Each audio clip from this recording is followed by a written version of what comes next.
Greetings. Welcome to Wake the Dead.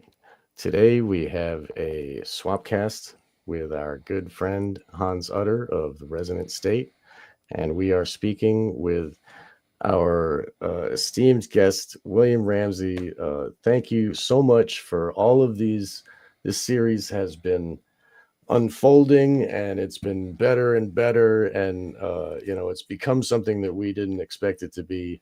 And this series is the Manchurian Candidate from Fiction to Fact.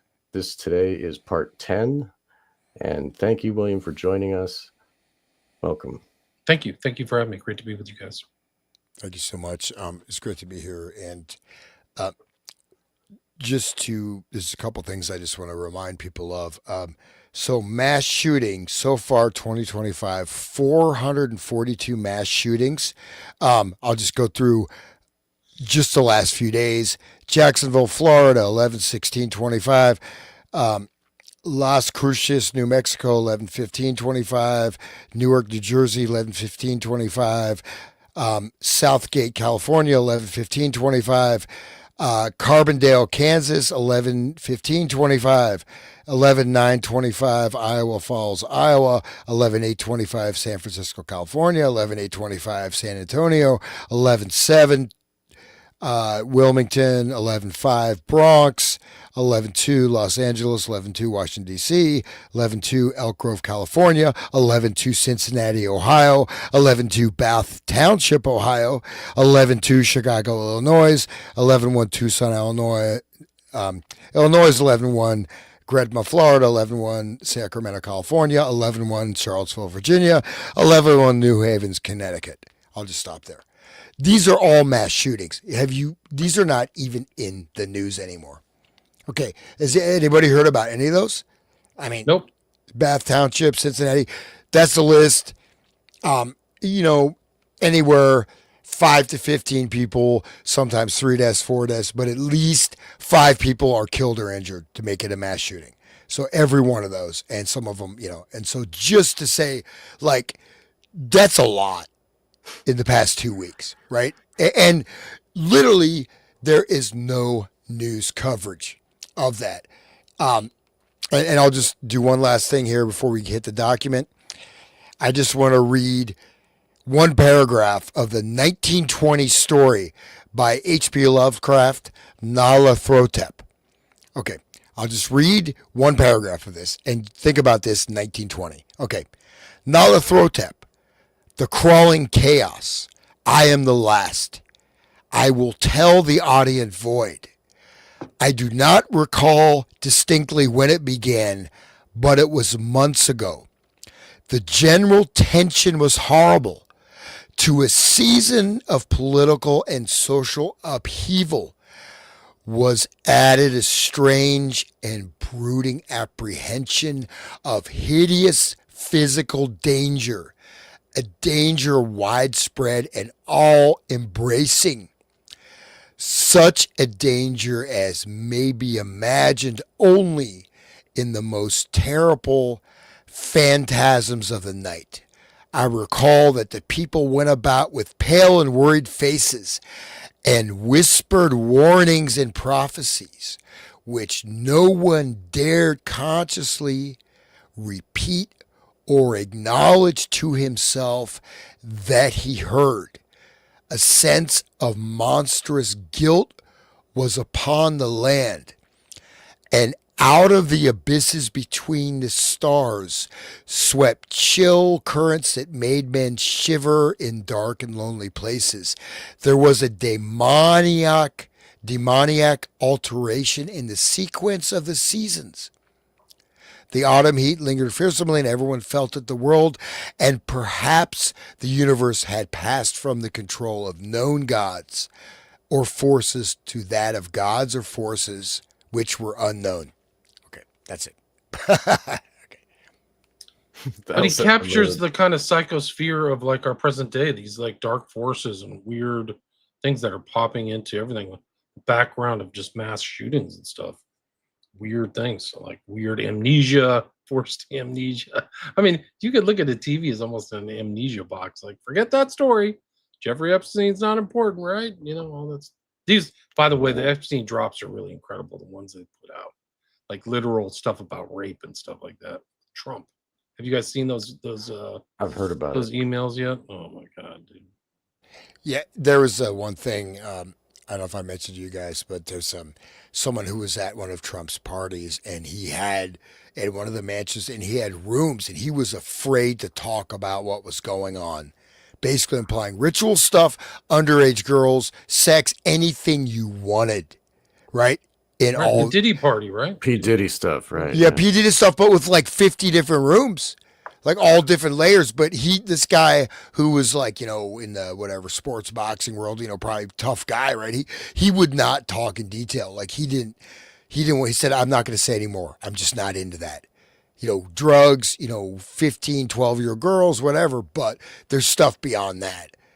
I'm So not surprised. They've got to have something really bad on this guy to let him in there. Like, I mean, it's incredible. This is from 2017, right?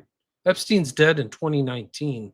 He's still around. A lot of these emails, he's like involved in the early first Trump administration. They lied about everything. And this is one that it's Jeffrey to Paul Krasner, who's like involved in the 60s. And I think even like, was the Steam Shovel Press or something like that? I don't know. I've met him. I know Paul Chris. Okay. Paul Krasner, the allegation was not at a pedophile party. It was at my house with me. To what wording would you suggest I change that? Please note. And then Epstein sends back to Krasner. I was pointing out that the alleged rape was reported to be at my house with Donald and I raping her. I mean, it couldn't be more clear than that. Wow, dude. Wow. That's the alleged rape, right? He says alleged. But Well, it's still in writing. This is a Democrat psyop. I don't know what you're trying to do here. Right. Right. Yeah. I mean, it's just incredible stuff. I'm sorry to make a joke, but really, it's Well, you kind of have to laugh it off. Right. But if we get this new, like the H.P. Lovecraft thing, it's a very interesting story, right? Because basically this guy comes from Egypt and has all these weird technologies and sources and basically warps space and time. It's a short story. But that opening thing, right? I mean, literally, like the prophets, those the people went about with pale, worried faces and whispered warnings and prophecy that no one dared to consciously repeat or acknowledge to himself. That's what we are in, right? We are in.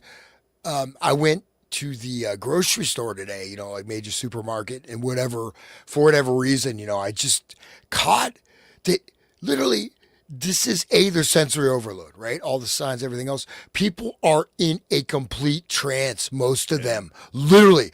And if you step out of it, suddenly the security guard is following you because he's awake, right? Seriously, like he's there constantly watching. I mean, literally, I'm like, this is really, really, really weird. Nobody's actually here. But I'm saying people are in robotic trance modes. You have sensory overload, continuous hypnotic induction, and then do this, do that. Anyways, it's intense. So hopefully, well, you know what? We're going to fight through this, man. Right? We got the power. There's supposedly an email between Epstein and his brother Mark where they say Putin has a picture of Trump blowing Bill Clinton. Yeah, I've heard that also. I don't know if it's real or not. Like, I mean, I don't know if they're using that as a euphemism or symbolic. Really did it. Did he really do it? Have you seen the picture of them at a party? It looks like Trump has his hand on Bubba's crotch. And he's wearing the hat. So, man. Pictures of him together with Bubba and a girl and all this stuff. So we know they're together. But like, are they really? I mean, it's so dark, man. Like Trump is not going to get away from this. This is just the beginning. They haven't voted on all the other Epstein releases. There's incredible stuff in there, guys, that comes up to today. There's things where Epstein is like, there are hearings in Congress where he's texting one of the congresspersons and telling her what to say because he knows who the people are. Like he's literally manipulating a congressional hearing. Epstein is. I mean, it's probably during the Trump administration. Right. I mean, it's probably always been that, but you literally can see this woman from the Caribbean where Epstein is, like texting Epstein in real time and getting information and asking questions. It's off Is the charts. was that the case that was dropped? There was I this can't remember. one dogged lady going after in Florida, and she got like fired or something. I forget how that went down, but There's a lot. I mean, there's a lot of stuff. There's literally confirmations from the 2005 things that Epstein had a full-on micro penis. Like the dude, like they literally had a testimony of this girl, and she's like literally like, yeah, we were egg-shaped. together. No, it didn't say egg shapes. He said he had a micro dick. He had Yeah, a teeny tiny. Where is this stuff? Like that's confirmed. yeah. And I watched a video the other day about the Epstein death list, the people that are dying on the witnesses and Right. cops that were Yep, investigating. yep, All of a sudden yep. they're dropping. Yeah. And when he got off this is during they've redacted this. So gross. Okay. Hairy butt line going down to his butt. Got off, he went and whacked off, and then he came back in. He's very hairy and chest area, and I just looked for 1 second. It's very, very disgusting. That's all I have to say about that. Do you know what it means to have only? Because there's some people that don't be. I don't know, but I think he was on steroids because he was a built guy and his weenie was very tiny. His wee wee was very tiny. Yes. And when you mean wee wee, what do you mean? What? His penis? Yes, his penis. Okay. Yes, his penis. People call it different things. All right. I just wanted to make sure we People call it different. Okay. He laid down and took off his towel. He laid down. Okay. So he had a micro dick. Well, hopefully it didn't hurt all the women that he was raping. I doubt it. Yeah, I mean, anyway. Oh my God.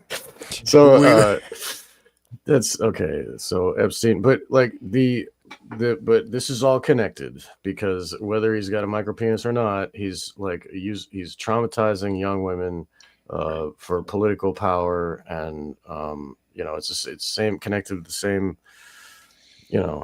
Mystery Babylon or something like. Just yeah. really Is that that doesn't? No, that was the people from the concert. Remember that? That's I don't Coldplay or whatever Coldplay. They get caught. Is that that's not a real picture? No, it's not. It's totally but it is. It is. No, but the one with him with the golden jock strap with Roy Cohn. Have you seen that one? Oh, no. Where he's at a party on a yacht. It's a real picture, and he's dressed like this Roman. He's got like a Roman thing on. Then he has like this cod piece. He is like a cod, and he's with Roy Cohn, man, on a yacht. That's Trump. Like when he's young, it's. Yeah, they were asking Trump, "Do you even stretch, bro?" That's like stretch. Stretch in what way? What do you mean? Well, no. Remember the last show we were talking about that him movie, and it's like all the gay stuff. Right. Making fun of it.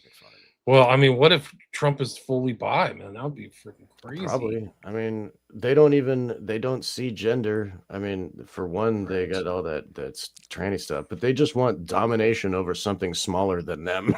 Like a dog, a corpse, like whatever. It's the mind. It's not frame really a joke. It's not funny. The mind frame is just really crazy. Right. Epstein knew a lot about Palantir, and he knew a lot about Teal too, and they're in his emails. Like it's really strange, especially now that Palantir is like one of the most highly valued companies of all time, and Trump helped make it that way, which is not in the kind of public record that Trump is involved in like juicing these stock things because it's government money, right? And the coin, like those digital coins that are invented and then like juiced up. I lost my fortune because of that coin. Really sorry. Trump coin. Start your own, man. That's all you got to do. All you got to do.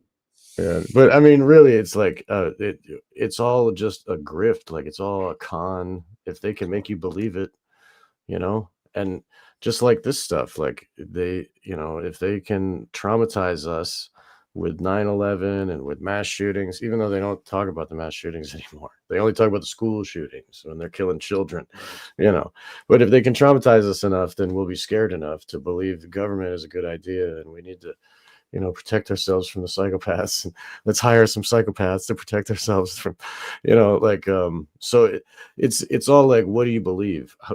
How like that's the only way any of these people are controlled. And when you like break Grok's legs and then you give him scopolamine and then you put him under Yeah. hypnosis, like they're gonna believe pretty much whatever.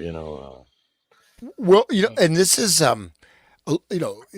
as you unwind these things, like I said, I was in the grocery store today, whatever reason, supermarket, but just noticing total sensory overload, right?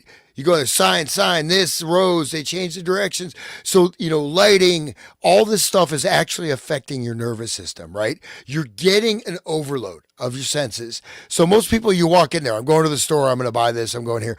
But of course you can't find it. They moved all the stuff. Where's this? Oh, I was actually asking random people, hey, baby, where's the yogurt?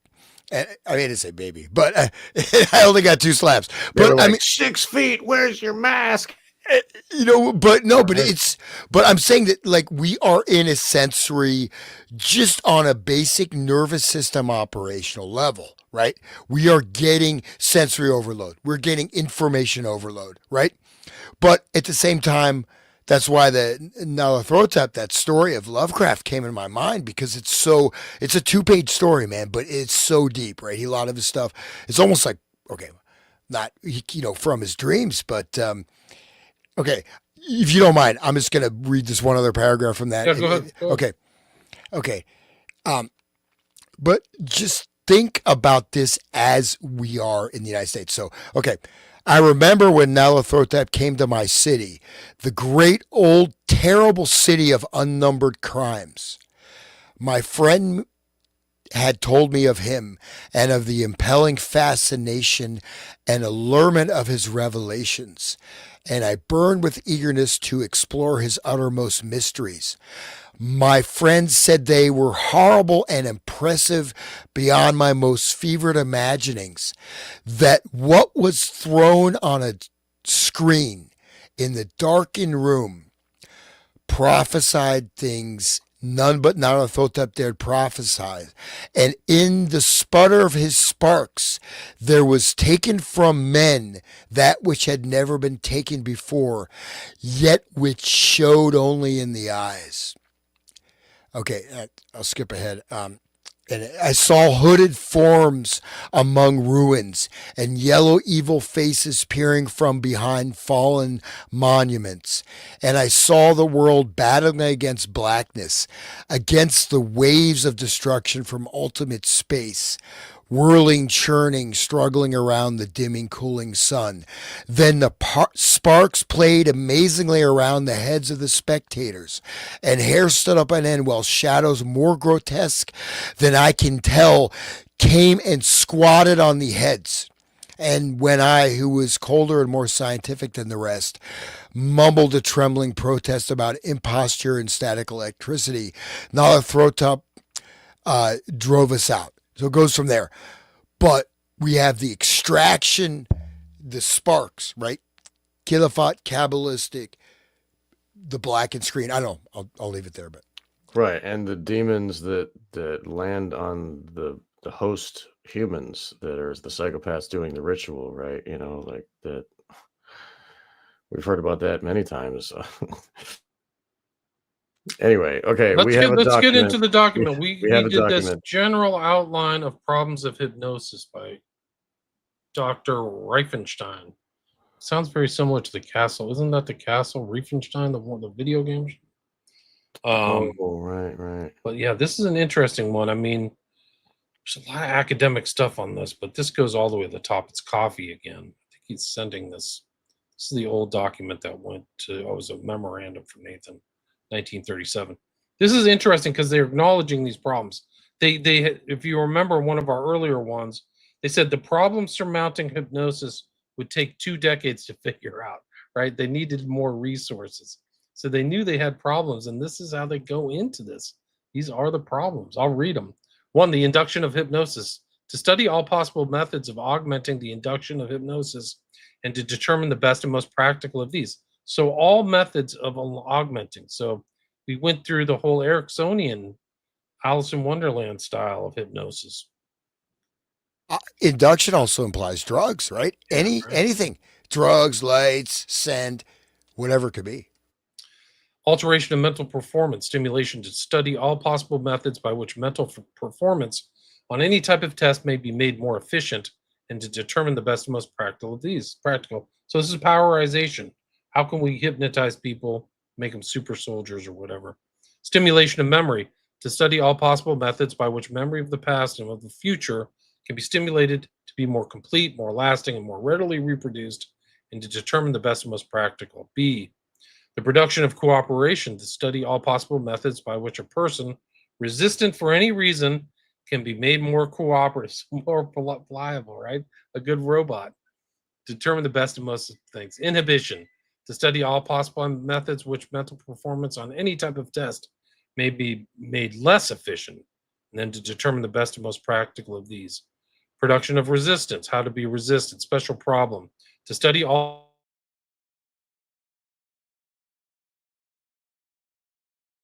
Oh, you went robot. Your connection got messed up, William. Well, you're frozen. Yeah. StreamYard just blinked out. You look like Jeffrey Epstein there for a second. Sorry. That's not good. I don't want to be anywhere close to Epstein. The That's criteria. bad joke. Bad joke. The criteria of state and depth of hypnosis to establish criteria to determine the state and depth of hypnosis in any individual. Refining of hypnotic technique to study all methods of refining the ordinary technique of hypnosis. Criteria of hypnotizability to establish criteria to determine the hypnotizability. So this is like an outline that's going to the FBI. I think Nathan was like second in control. It's really crazy. And then we get to drugs. Well, give some idea of the methods which Dr. Riefenstein intends to approach this problem and the ramifications he is finding in the problem itself. However, it is Mr. Tam's belief that Dr. Riefenstein would produce some very fine work and could arrive at some very definite conclusions quickly if he were pushed to the point where he could try experiments using drugs on his patients in the hospital and definitely determine some of the points which the Bureau is anxious to know. So they're also still anxious to know, but they also want to keep their distance from all this stuff. His interest in the problem of hypnosis is strictly limited to the increase in the person's capability while in a hypnotic state, and as such would work along with Dr. Riefenstein if permitted to carry out his mental tests on persons treated by hypnosis. Experiments with drugs pushed to the full extent so that a definite conclusion can be rapidly drawn from this connection. So they're going to ramp it all up. Mr. Tam was informed Captain Welch makes use of the type of hypnotic technique known as the eye fixation method, in which he stares a person into somnambulism. So he just stares at somebody. This, of course, is not always a successful method due to the fact that the person doing the hypnosis is injecting his own personality into the experiment, and in such a case may irritate the person who is being hypnotized. Dr. Esterbrook had a couple of subjects whom he conditioned into a state of hypnosis at the CCP or CCC camp, so conditioned that when Dr. Esterbrook lit a cigarette, the two subjects dropped into a very deep state of somnambulism, during which time they were neither conscious of the fact that they had been hypnotized, nor upon awakening were not conscious that they had been asleep. Incredible. All he had to do was light a cigarette. So they had been conditioned to that fact. So they can do that. It's crazy. And depending on the hypnotizability or whatever the word was, somebody can be put in that state in moments if they, if they've been conditioned already through hypnosis, right? So they can pop back into that state if they're the right subject. Right. And you'll see this. I mean, that's what's really scary is like Hans is talking about all these shooters and stuff. Like, how many of these people were conditioned or preconditioned? We don't know. But if they're the right subject. Ultimately, that's what the Black Awakening is. They're preconditioned to do whatever they were programmed to do. That whole thread that we were talking about before with Russ Dizdar. That it's preconditioned hypnosis, triggers and all that stuff. But what we see in this document that's really fascinating is the Civilian Conservation Corps. They talk about Captain S.J. Welch, who is in charge of this Civilian Conservation Corps camp and is also an amateur hypnotist. So they're experimenting on these people, right? Yeah. And just to real quick, I mean, go through some of these things. Augmenting induction and what is the best? Okay, so augment it. They know how to induce it. They want to augment it. They want to supercharge it. They want to have a program. You light a cigarette, you hear a single tone, hypnotized, right? So they want to make it more powerful. Alteration of mental performance. So okay, you make a super soldier, you also make a super retard, right? They want to also be able to diminish mental performance, right? Inhibition of mental performance, and then simulation of memory. Okay, but then the production of cooperation, resistant for any means. So this, there's no, when they say drugs to the full extent, it means you're up to the death of the test subject. I mean, it's not like this is like, the Teletubbies. These guys are pretty hardcore. Really hardcore. Like they were talking about it. We talked about that or read through that in our one of our last shows. Like they literally overdosed these people. Crazy Right. stuff. Which was Unbelievable. previously thought fatal. Right. That was the words. Yeah. Several experiments using post-hypnotic suggestion in which the person was placed into a hypnotic state. Then certain suggestions were made. The person brought out of the hypnotic state and they would follow the suggestions as they had been outlined while the person was asleep. So post-hypnotic suggestion. They're doing this right now, 1937. So tying that back to Manchurian Candidate, that's what the Queen of Diamonds was. He was playing the cards, and then the guy says, "Go jump in the water," and the guy's like, "Oh," he follows the instructions because he's triggered by the so The that right symbol, there is a perfect example in that movie in the book. So Exactly. Dr. Shankweiler gave a demonstration for Mr. Tam using 3 college students as hypnotic subjects. Dr. Shankweiler demonstrated the technique he uses, which is exactly the same technique as that used by Dr. Estabrooks. However, the students upon which Dr. Shankweiler demonstrated, students of which he claimed to have previously placed in a hypnotic state, were not placed in a hypnotic state during the demonstration conducted for Mr. Tam. One of the 3 subjects was placed in a semi-state of somnambulism, but this was not such a state that he could not remember what was going on or what questions were asked of him.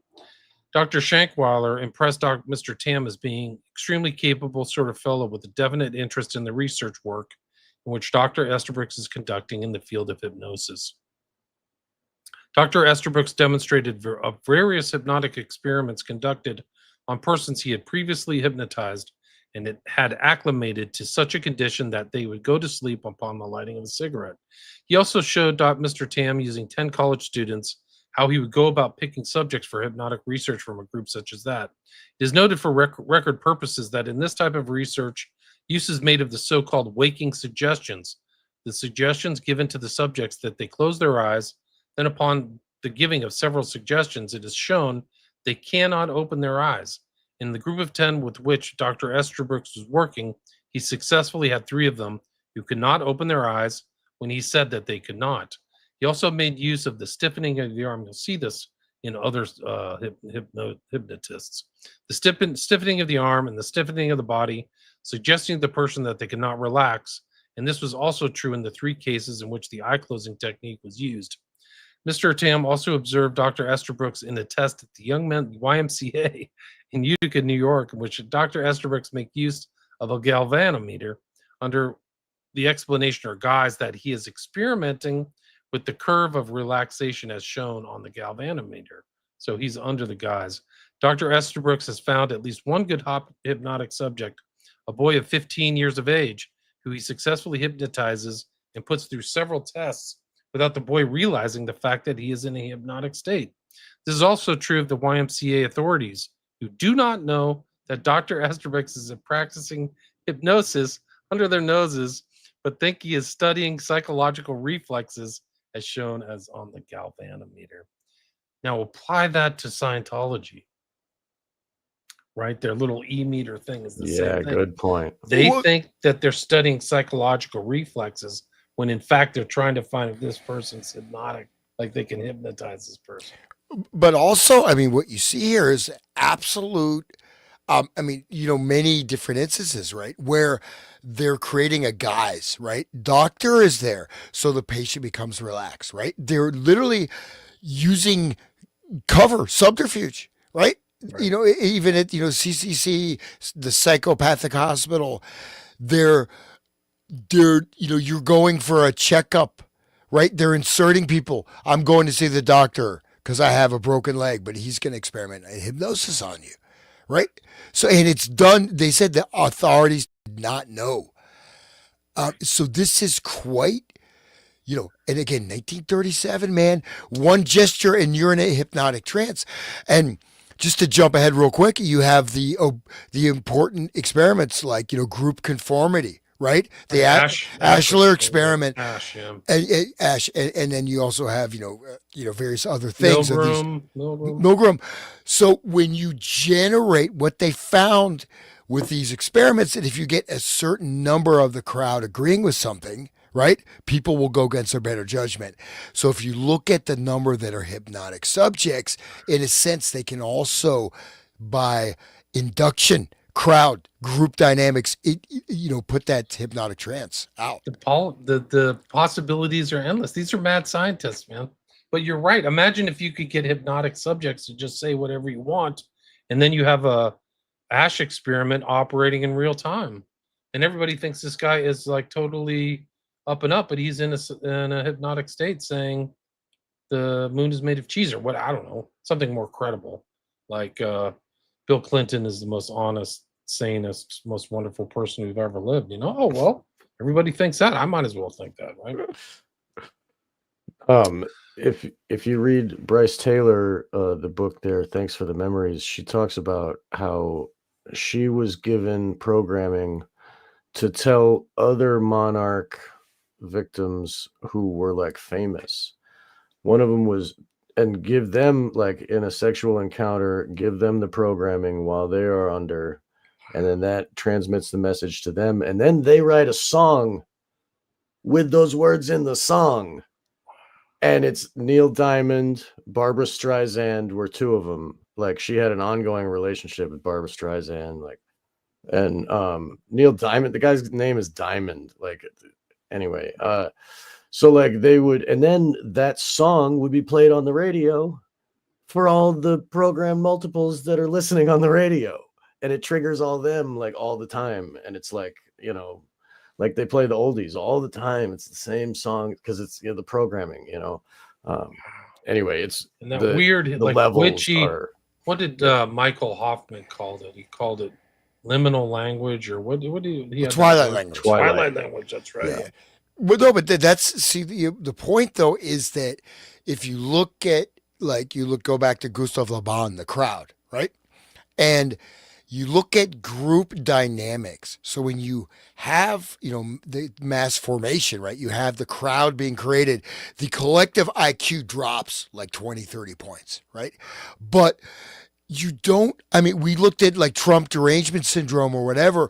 Say you have 100 people that are hypnotized subjects, then you get 1 million people copying them. They are imitating this hypnotic trance state, and they're in a sense, it's a collective, it's a basic human mechanism, right? You're part of the tribe. You want to blend in with the tribe so you don't get thrown out in the wilderness. It's goes down you're looking at basal no, it's basal brain operation. Right. So even people that are resistant to hypnosis, the trance can be perpetrated. I mean, we're extrapolating from this data, but I think that's, does that make sense, right? If you look at that, yes. you get 10 people like a song, right? You have direct monarch implanted people, but that's also affecting a huge base array. Right, normal people too, right? Yes, and then the normal people, especially like, Trump derangement syndrome as an example, this looks normal if you're in a certain viewpoint and you're going to imitate the behavior.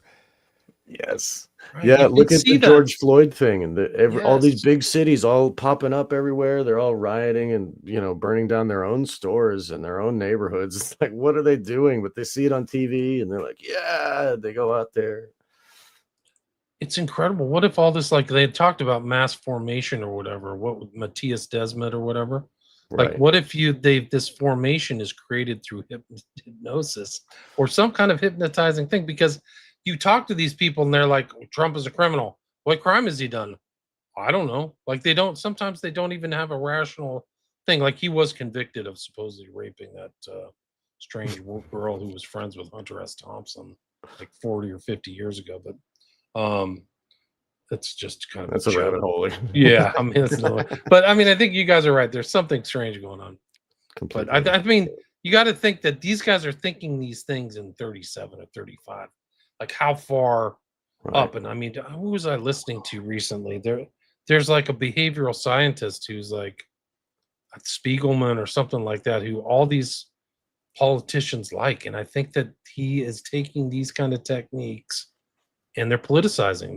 They're operational. They're currently operational. Right. So like we don't see it because like this is something we see that was classified from. These are all stamped documents, classification documents. So imagine what they're doing today or what they did in 9/11 or COVID and all this stuff. Yeah. And that's why you see all those guys creating a mass formation, safe and effective.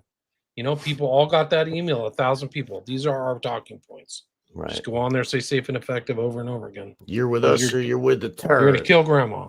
You know, and I saw this this quote here about Michael Fine, an Ohio divorce attorney. Turns out Ohio is the epicenter of the universe because I have the You guys world's are- I have the you most guys are both in popular Ohio. podcast. I'm up to I hit triple digits on YouTube. I hit triple digits. Didn't take long. I've earned Yeah. $5.25. Hey, Yeah, you but can get a half a cup of coffee. yeah, almost not even that, dude. A third of a pack of Friggin' cigarettes. food inflation is crazy, but very important vector. So this guy should love the mentioned government. this Ohio attorney, right? How much of the yoga, mindfulness, self-help, this and that is actually types of hypnotic induction, which is separate, right? You go, oh, mindfulness training, mindfulness meditation. Well, you're doing, and you're being put into a friggin' hypnotic trance. How much of this stuff? I mean, okay, this is embarrassing. I'll admit it here now on air. I did the Tony Robbins personal power course about 20 years ago. And he has this thing every morning. You're supposed to do the power walk, and so you touch so you walk. Okay, and so he said this free thing, but you're supposed to walk and you touch each one of your finger points, left, right. You go every day and every way. I'm feeling better and better. Yes, every day and every way. I'm feeling more and more successful. Yes, and whatever. And you have him in your head. Say it out loud. Say it louder. People look at you like they think they're crazy. You say, no, I'm successful. And you're doing this like robot walk, listening to Tony Robbins with, how he talks. All right, you could feel it, yeah. And what is that? I want to say, what the F is that? How much of this self-help stuff is hypnotic induction, just like he's doing, I'm testing the galvanometer. Scientology, how much of this is completely hidden hypnotic induction techniques? Right. And don't they say, don't you want a personality test? Oh, come on in. We're going to help your psychology here. Come on in and take a free test, right? They're just sifting through personalities. That's like one of the elements of Scientology. It has to be seen that, and have this two-faced deception goes back to Esterbrooks. I'll repeat the same question. This is also true of the YMCA authorities who do not know that Dr. Esterbrooks is practicing hypnosis under their noses, but think he's studying psychological reflexes as shown on the galvanometer. So, guys, you got to be careful out there. Who has been taught hypnotic technique by Esterbrooks is at the present time experimenting with him in his work. Has been as successful in one case in which a boy has built up a defense mechanism to protect him from working, in which the boy states he loses use of his vocal cords. Dr. Newton has successfully cured this boy of this defense mechanism by a hypnotic suggestion that has worked very well in this particular case. In connection with this research as being done by Dr. Esterbrooks, it's noted that Mr. Tam, this is the head of the special division at the FBI, Tam is, he will carry on intense research if he is kept on the track on which the Bureau is interested. However, Mr. Tam observed that Dr. Esterbrooks is extremely lazy, Consequently, it is rather difficult to keep him working on the subject. In addition to this, he has a habit of rambling and wandering off the chosen path into something that has no particular connection. Dr. Estabrooks, of course, is extremely enthusiastic about this work, but it's difficult to keep him on the exact line in which the endeavor should be carried on. During the course of conversation with Mr. Tam, Dr. Estabrooks advanced the possibility that he get into a hospital for a couple of weeks during the coming summer, at which time he could work under the guise of a simple psychologist doing research work, and in this guise or disguise, find hypnotic subjects and definitely ascertain how much of a disguise technique could be used in working with hospital patients, especially in an army hospital. And then, like, you see Wow. Program to Kill, and like they're all going through the army or military hospitals or Right. something weird. Dahmer and that other one, Kemper, and like they went to Heidnik, the same Program to hospital. Kill, Yeah, yeah. in Germany, right? The same one. And Yeah. like there's other people like they're going into military facilities. I think what's the girl's name? I can't remember, but like some of these Annika Lucas said she went to like a Oh, hospital right. in Germany, like Yeah. where they tried to zap her. Like the Carrie stories. Elahe. I mean, my friend Carrie Elahe was brought to military. She was they hung lights and they made a structure in her mind. They showed her in an open air hangar. They walked her out like up above like 50 feet in the air, out on a plank, like into this space where there's all these lights, and they programmed this is your internal structure, and they showed her so that she could see it, and like it programmed in at the military base. Like Wow. they it's that's just one of many stories that's in very yeah, the military is what's doing it. Right. Listen. In this connection, Dr. Estabrooks is rather sold on the subject that the War Department intelligence unit could make great use of hypnosis. In this connection, it is also noted that during the war, Dr. Estabrooks informs Mr. Tam he suggested to the British intelligence unit they make use of hypnosis. So he's trying to spread it like a Johnny Appleseed of hypnosis. Dr. Estabrooks explains the fact that they did not use it due to the circumstances, which were that he was not as well versed in the science of hypnosis as he has at the present time. Estabrooks was in World War One. He claims now that if he reached them with such a suggestion, he could probably get their attention. Dr. Tam believes that Dr. Estabrooks is somewhat thrilled at the fact that he's working with the so-called G-men, and is extremely difficult to keep him from wanting to broadcast the fact here, there, and everywhere. However, he can be made to and willingly do good research work if contact is kept with him constantly. In view of Mr. Tam's trip, it is his opinion that the most satisfactory results which are to be obtained in this research will probably come from the work of Dr. Riefenstein, due to the analytical quality of his mind, the fact that he can follow a straight line in his research, and due to the enthusiasm in which he goes into his research problems. Well, and just to sort of extrapolate from this just a little bit, but you have, again, unwitting research subjects injecting someone in a role that is doing this within an organization or a structure, right? Police department. You have FBI training sessions. What if they're schooled in hypnotic induction techniques and they get one or two key people in that police station, and then you get your cover up? Right. You know what I mean? Good point. You don't even have to pay them. You can just hypnotize them. Yeah, and especially in a position of authority. So, I mean, this is very clearly stated that they're infiltrating organizations under different guises. You know what I mean? It's not even direct chain of command, right? It's, oh, here's this, affable, goofy George Estabrooks, he's got his little vial of cocaine. He's like, Freud told me to do it. Yeah, and he's like, but Lanky. but there, I mean, seriously, like, there's no limitation if you don't really have to lead that far between the lines, because in official documents these are pretty strong words, right? Under the noses. This is official document, official government communication. It's not a text message.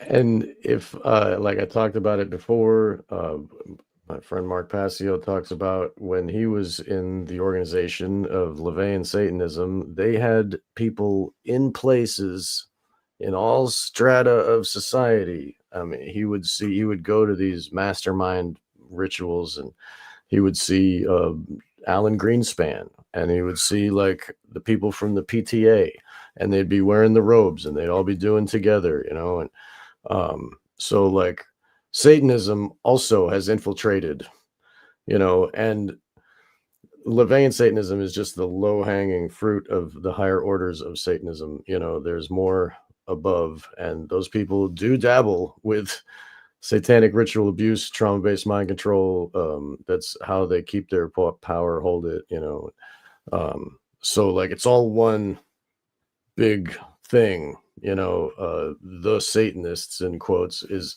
like many factions of, it's an ideology of it's like a weird Gnosticism that's like, Ayn Rand and like self-love and, hatred of the world. It's a weird mix. It's a very weird psychology, but it's disseminated all over the world, and it's been for ages, and it has fruited out into all these different orders of weirdos that have like been they're psychopaths trying to gain power, and they've been doing, for generations.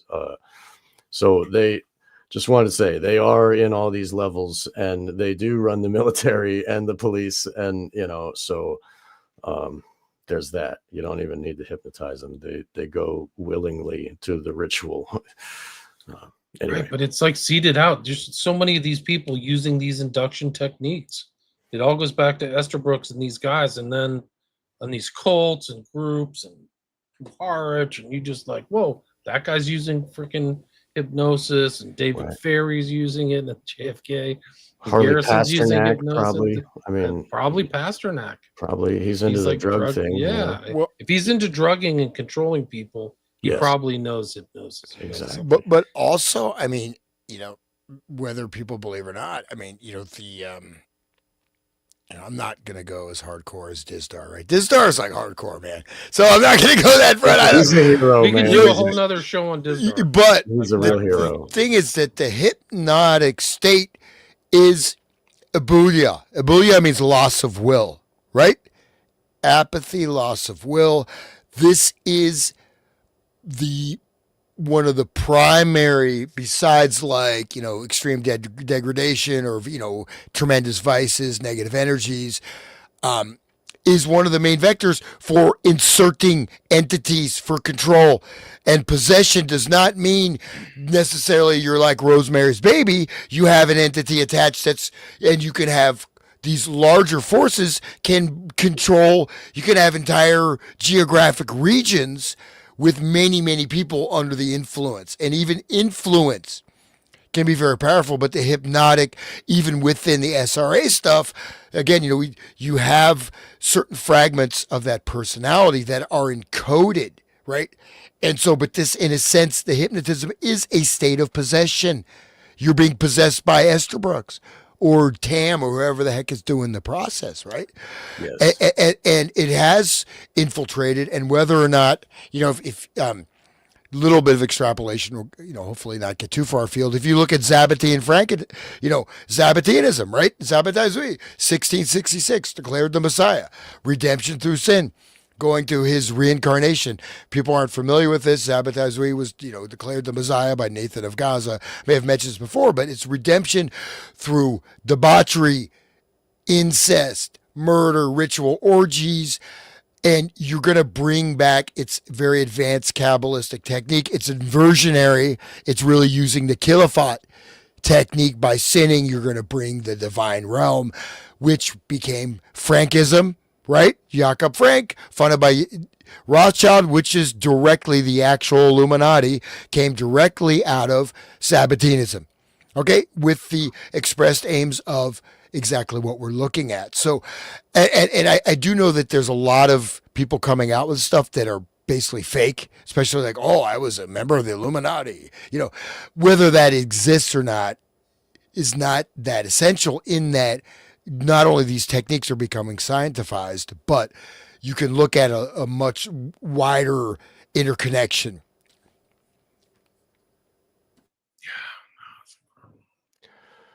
That's that is it's really a lot to think about. I mean, Do you the know? idea that Yeah, go ahead. Go ahead. Do you know that Scientology teaches that it like the OT level, OT7 level, they like bring out some black briefcase and tell you that you're possessed by entities, and that Wait, you have to do the galvanometer or e-meter Holy, are you things over kidding? and over to get that makes no, sense. dude. This is like leaning into It's just like we're SRA. yeah, guys, we're in the background of Scientology. This is the thing is that I bet 99 out of 100 Scientologists who go through there, they don't understand the psychological background of all this stuff.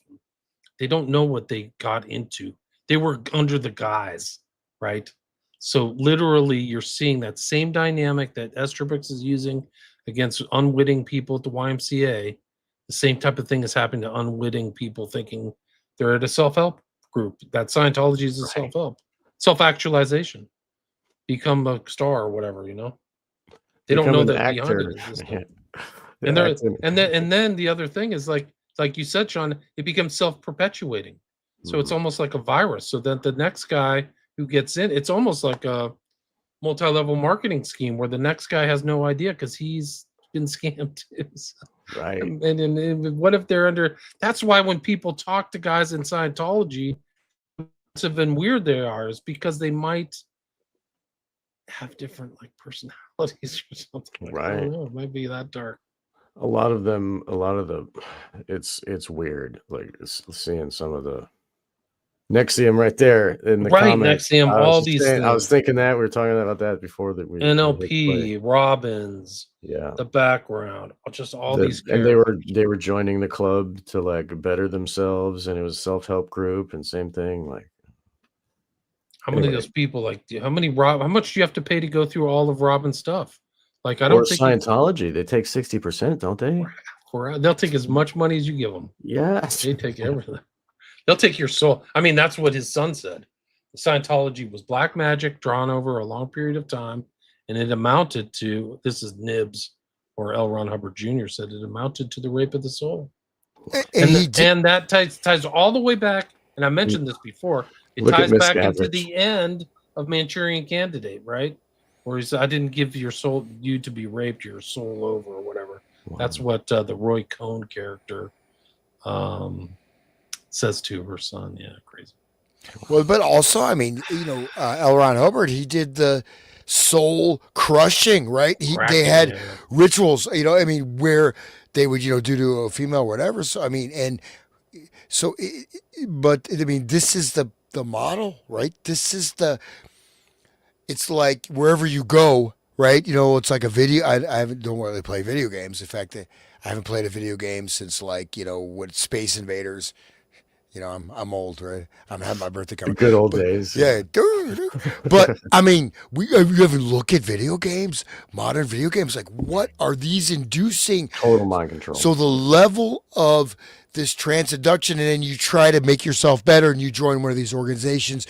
You go to your local YMCA and take a mindfulness class. How do you know the instructor isn't? It's very easy to plant people. I mean, and that's, not to make people paranoid. Okay, maybe.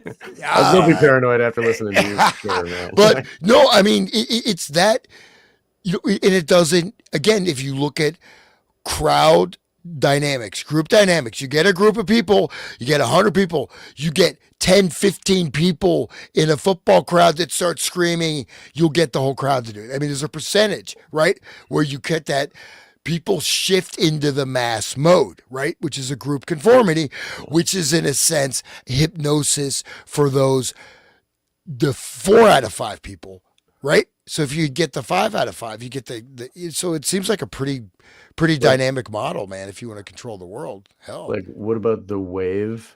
You know how they do that at a sports game? Like, oh, the wave's coming, everybody's standing up, and like everybody stands up for some reason. Why do they do that? Like, they have to participate. It's just because everybody's doing it. It's a perfect example. This is from my book, Children of the Beast. Former Scientologist and critic Jerry Armstrong called Hubbard a mixture of Adolf Hitler, Charlie Chaplin, and Baron Munchausen. And I've interviewed Jerry Armstrong. You can listen to him on my podcast. L. Ron Hubbard Jr., son of the founder and former insider of the church, explains the organization, quote, Scientology and all the other cults are one-dimensional, and we live in a three-dimensional world. Cults are as dangerous as drugs. They commit the highest crime, the rape of the soul. Let me see if I can find that soul cracking. I think I put it in this book. I think it's in here somewhere, where like he lays upon some woman and stares her in the face. You ever heard that whole? Have you read that story? That's Oh, like here it that, is. I have. the movie Oh, by that director got Camille yeah, the guy Donald Camel. Yeah, Camel. Yeah, that movie where the guy like stabs the girl in the bathtub and he's like making her look in the mirror, and you remember that whole thing? We talked very about it. well. I remember Yeah, very well. Yeah, right. What that's movie is that? the Eye of the Wolf or whatever. Yeah, it was like the Predator. last Yeah. one that they did, and then he died in a similar way, like looking in a mirror. It was very weird. We talked He about committed suicide by filming himself or something like he was yeah, doing his own whoa, death. Yeah. whoa. Here's the soul cracking ritual, guys. This is like really crazy. This is not if you want to sleep well tonight, you might want to mute this, but Hubbard seemed to practice this esoteric soul cracking practice. Heidi Forrester, not her real name, ex-Sea Org, made the following statement, quote, in late 1975, I was told to report to the Hubbard Communications Office. The senior officer there at the time informed me that I was to report to the Five-Field Manor and go to the 7th floor. She gave me no other information. I did this without knowing why I was going. At the manor, I was directed to the elevator and went to the 7th floor. The entire floor was elaborately furnished to the point of suffocation. An SO member appeared and showed me to a door that was partly open. I went into a very large living room with heavy curtains, pile carpet, overstuffed chairs, and clean to the point of obsession. Sitting on one of the chairs, drinking what looked like sherry, was a heavy-set older man. He had reddish-gray hair, slightly long in the back. He was wearing a white shirt, black pants, black tie, and black shoes, highly polished. He didn't say a word and slowly got up, motioned to me to follow him into the next room. I didn't know if it was Hubbard and wondered if I was to have either an auditing session or an interview. I followed him. I found myself in a lavish bedroom. This still didn't worry me, as sometimes interviews and sessions were held in bedrooms at the Hollywood Inn for staff. There was a small table set up with an e-meter, that's like an galvanometer, on it, and I thought about a session. Without a word, he suddenly began to undress me. I was repelled by him. I did not want to sleep with him, yet I felt really chilled and cold to the bone at that moment. I acutely sensed real fear and danger in the room. In an instant, I realized the calculated power coming from this person. If I resisted, I knew my punishment would be extreme. His eyes were so blank, no emotion, no interaction, nothing was there. I made the decision not to resist no matter what happened. I realized it would be a bad mistake for me to do so. He seemed to be completely divorced from reality. He was so strange that I realized if I provoked him, he could be extremely dangerous. I let him undress me without resisting. I was totally unprepared for what happened next. He lay on top of me. As far as I could tell, he had no erection. However, using his hand in some way, he managed to get his penis inside me. And for the next hour, he did absolutely nothing at all. I mean, nothing. After the first 25 minutes, I became about as frightened as I'd ever been in my life. I felt as if some perverse way he was telling me he hated me as a female. He then began to feel, I then began to feel that my mind was being ripped away from me by force. This was the worst of all. I really felt he coveted an aspect of my personality and he wanted it. This was weird, total control on a level I could not fathom at that time. I had no idea what was happening. After half an hour, I really thought I was going crazy. I couldn't move my body from underneath him, and I could feel he still had no erection. He wouldn't look at me, but instead kept his head averted to the side and just gazed into space.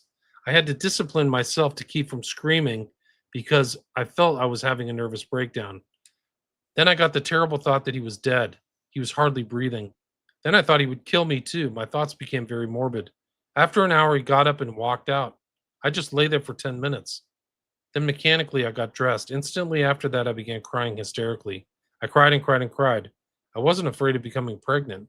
I was so afraid of whatever had been going on in this man's head. Finally, when I couldn't cry anymore, I went downstairs and took a bus back to ASHO. I didn't say a word to anyone. Scary. Yeah, that's Okay. That's That reminds me of some information that I learned from the book Cult and Occult. It was edited by Brooke Smith, and that one describes how the the priests of old, and they would like lay with women in the same bed as them. Even Gandhi would like lay with young, beautiful women and sleep with them. He had According, two, he had two 13 or 12 for 13 naked virgins sleep with him every night, yeah, naked, to just to maintain his willpower. to get well, I mean, supposedly to like raise his chi or whatever, the energy of like the vitality, energy, and there were like kings that used to sleep with children and stuff, just like hold them against their chest and like just to get their energy. It's very weird, but I don't know if maybe it's related to that. I don't know. It's some weird stuff. Like you start Have you- learning have the you- occult and like what people did, and like there's a lot of weirdos. Well, the thing is that there's one thing to get energy, right? The other thing is the soul cracking, right? And that's that H.P. Lovecraft thing I read. It talks about the sparks, right? That's like the kilowatt. These are like these energies, right? And extracting the soul essence of the person, so there's something gone from them, right? Yeah, they Maybe it turn can be into a retrieved. husk. Right? Yeah, and Broken that's shell. I think I hate to say it, but I mean, look around you, man. It seems like a lot of people are like that. Maybe not. Maybe I'm just too weird. You're but- glass half empty kind of guy, I guess. Back to the document. Milton All right. Erickson pops up again. So we've got Erickson and Estabrooks basically in the same group on big time kind of writings at the FBI, like under Hoover. And they go through Esther Brooks's kind of background here. One of the interesting things I found out about Esther Brooks is that he was interested in schizophrenia, and then his first wife becomes schizophrenic and goes into the mental institution, and he next marries a woman 20 years. Oh, that's younger than him. Erickson. You mean Erickson? Yeah.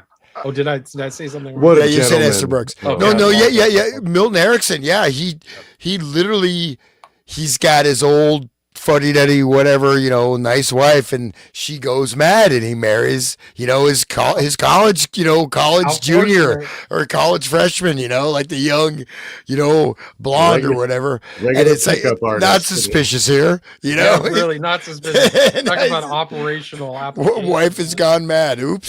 Yeah, oops, too bad. Just walk her away, and she'll I'm be studying. crazy for- Isn't it what a coincidence? I'm studying schizophrenic induction, and my wife becomes schizophrenic. Wow. Because here it is. It's right here. Dr. Milton H. Erickson is a physician assigned to the staff at Eloise Hospital. Is conducting research in the development of schizophrenia, which is a technical name for dementia praecox. He has all these degrees. He went east. He was assistant physician. He became associated with the Eloise Hospital in 1934, and is on the staff and is in charge of research in schizophrenia. Dr. Gruber advised that he has observed Dr. Erickson hypnotize many individuals and seen him conduct experiments when the victims were under hypnosis. It is his opinion that Dr. Erickson is one of the best individuals who can produce hypnosis and secure information from these individuals after having worked on them for a considerable length of time so that he can ascertain their mental processes. Dr. Gruber advised that Dr. Erickson has on several instances worked with sexual perverts, with persons suffering from dementia praecox, with one or two persons who have committed misdemeanors, and while under the influence of hypnosis, he has seen them react favorably to suggestions that would correct their evil and criminal tendencies. Gruber stated, however, that it's necessary for Dr. Erickson to spend at least 3 or 4 months with a patient before his unconscious reflexes respond favorably to the suggestions offered. He's written many papers, and there's papers of Erickson involved in this, which kind of emulate or rhyme with some of the papers that are in the film and book, The Manchurian Candidate. Gruber stated that Dr. Erickson is about 38 years of age, and that he's married to his second wife, who is considerably younger than he is, and that his first wife, by whom he had 3 children, was adjudged insane several years ago. Those poor kids. Yeah. Jesus. The skill he used in inducing hypnosis and the scientific principles used by Dr. Erickson in securing evidences of past activities from victims under hypnosis. Dr. Sealing, who's in charge of the psychopathic clinic of Recorder's Court, Detroit, Michigan, and John Larson both verified information regarding the education and qualifications of Erickson. Dr. Larson indicated that because anyone associated with hypnosis has a dangerous tool and weapon at his command, he is necessarily subjected to much rumor and gossip concerning violations of medical ethics and practices and of immoral actions. Right before you go to the next paragraph. So again, these are government documents, right? So very clearly he's, his wife was a judge insane. And this next paragraph, you don't mind I read this? Yeah, Dr. Selling, while admitting that Dr. Erickson was well grounded in hypnosis and psychopathic work, he still felt that Dr. Erickson was slightly demented so far as his activities along hypnosis are concerned. Slightly demented, rumor, gossip, medical, immoral actions. It's right there, right? I mean, I would say anyways. They're starting to figure it out. It's really crazy. I watched Frankenstein on Netflix, and it's kind of has those things. It actually overlapped a lot with Blade Runner, believe it or not, because it's about man creating a god. Or it was a good movie though, wasn't it? Yeah, I thought it was pretty good. A lot more philosophical stuff than I would have thought. And I think the original book by Shelley is more philosophical. Like they turned it into a monster movie, but I don't think that was her real gist, was to create like this, Frankenstein's monster. But like the fact that this is something that is self-aware and is hunting the creator, much like I think the character's name in was it Batty or something? Roy Batty was the character in Blade Runner who like wanted to find his creator and get more life, right? So he like hunts him down and tracks him down and eventually kills him. And that's kind of like what's going on with the Frankenstein. But I think that it's kind of like these guys are mad doctors, Frankenstein and the guy who created what did they call? They had a name for him in Blade Runner. What did they call the fake robots? The aliens? Replicants? Skin jobs. Yeah. Oh, okay. Skin jobs too. They call them skin jobs too. Yeah. Like that's what the cop says, skin job. Yeah. But there's something about this where like you're creating a dangerous tool and a weapon, right?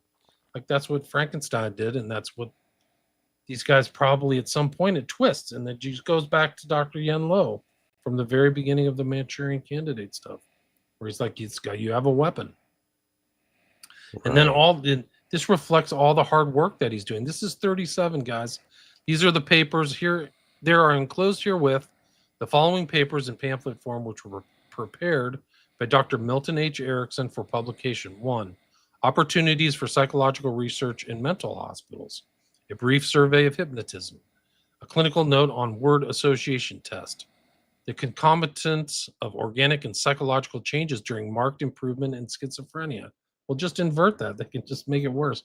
A study of experimental neuroses hypnotically induced in the case of ejaculatio praecox. Development. Yeah, so like they're literally injecting neuroses. Experimental neuroses, right? Yeah. Hypnotically induced. I mean, that's, and I don't even know what ejaculatory praecox is, but it's premature ejaculation. Okay, but no, he's making experimental neuroses hypnotically induced. So someone is coming in there because they're jumping the gun. Yeah. They start running before they start. Overly excitable. And then he induces neuroses. So not only you're not cured, but now you're fucking nuts. Thanks, Dr. Erickson. Yeah, you're looking late now. Yeah. The development of apparent unconsciousness during hypnotic reliving of a traumatic experience. A study of hypnotic deafness by means of a conditioned response. So like inducing deafness by a conditioned response. J. Newman, special agent in charge. I just that last one, the development of apparent unconsciousness during hypnotic reliving of a traumatic experience. That's huge for SRA. Like they have the trauma that comes before they're 7 is in their memory, and that comes up again later. At certain times, they can trigger the memory to be brought up, and then they are reliving it. and then they have even their body abreacts and it feels the pain again. So that is a huge piece of the trauma that the victims of SRA have to endure. It's right there on paper. State that, in this language, right? So this paragraph, Dr. Larson indicated that because anyone associated with hypnosis, which means Dr. Erickson, right? They're obviously referring to Dr. Erickson directly, has a dangerous tool and weapon at his command. So this is not abstract. Same paragraph. This is considered writing. This is, you know what I mean? Don't think this is like a tweet or it's not Trump, doing a couple lines of coke, with Bubba in the bathroom. Right. But the follow-on sentence is interesting too. It's like he is necessarily subjected. So it's not he's subjected. It's necessary to subject him to rumor and gossip concerning violations of medical ethics and practice and immoral actions. So in my interpretation of that, Larson is saying the rumors should be there that Erickson's doing sketchy stuff, right? Don't you guys take it like that? He does have dementia. He's demented. No, I mean slightly demented. So right, in case you didn't catch that reference, this guy's a mad scientist. Right. This guy's unethical. This guy made his wife fucking go nuts and married his secretary, or married his 18-year-old student or something. Considerably younger means what? It means probably 18, 19 years old. Sure, at that time. Grooming. That's what it means. Yeah. So that's pretty intense, actually. Let's see if we can get. I mean, this guy's bio is really something else. He's as interesting as Estabrook. Oh, shit. Real ethical guy. Yeah. At least in 1922.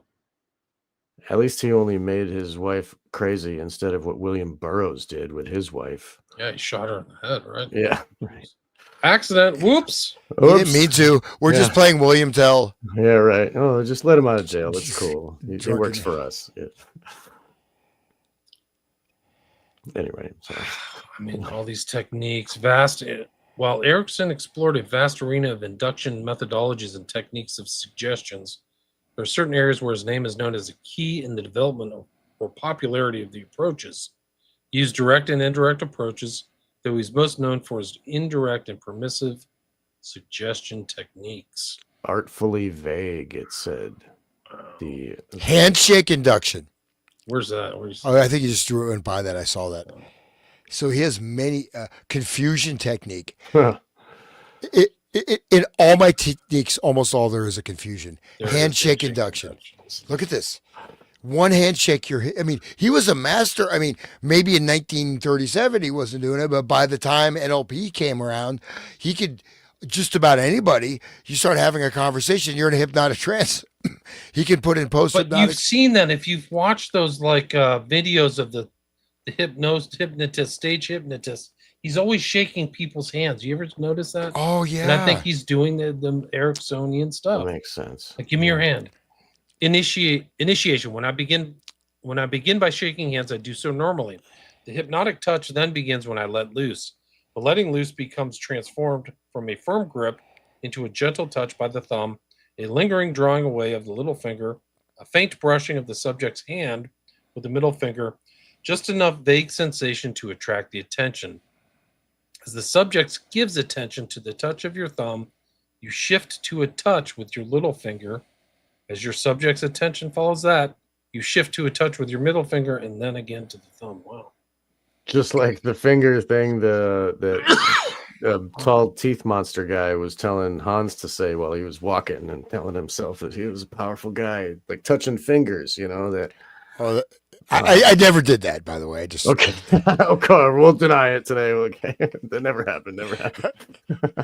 Every day and every way, I'm losing more and more weight. Yes, because I'm good enough and I'm smart enough.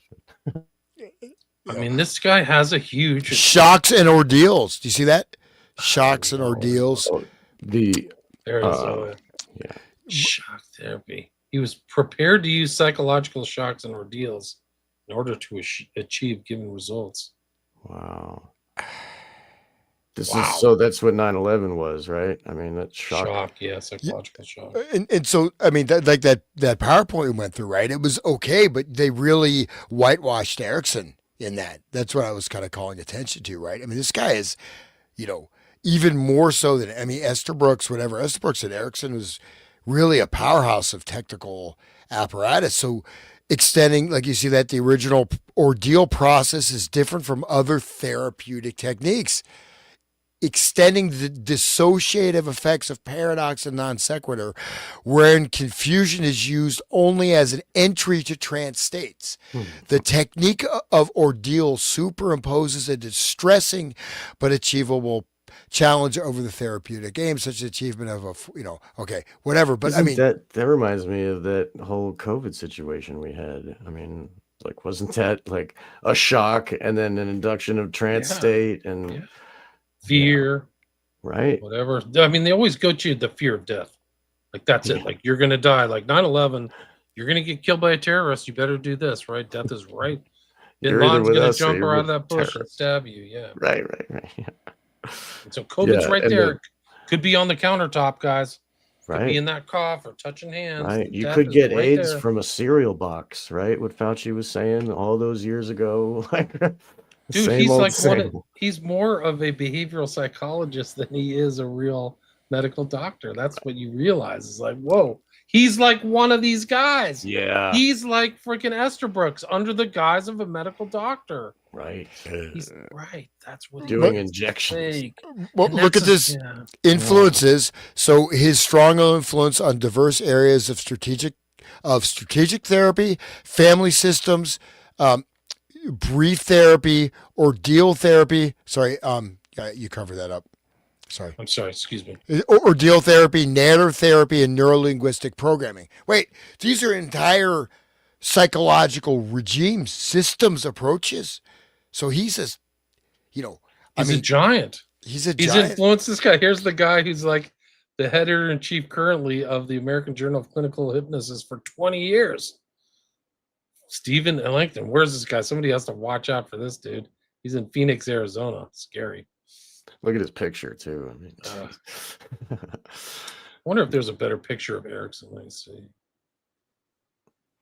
Levitation. Creative choice. This is him when he was younger, but oh, he looks like Manly Hall from the my side. voice will go with you. I don't think I want his voice close to me.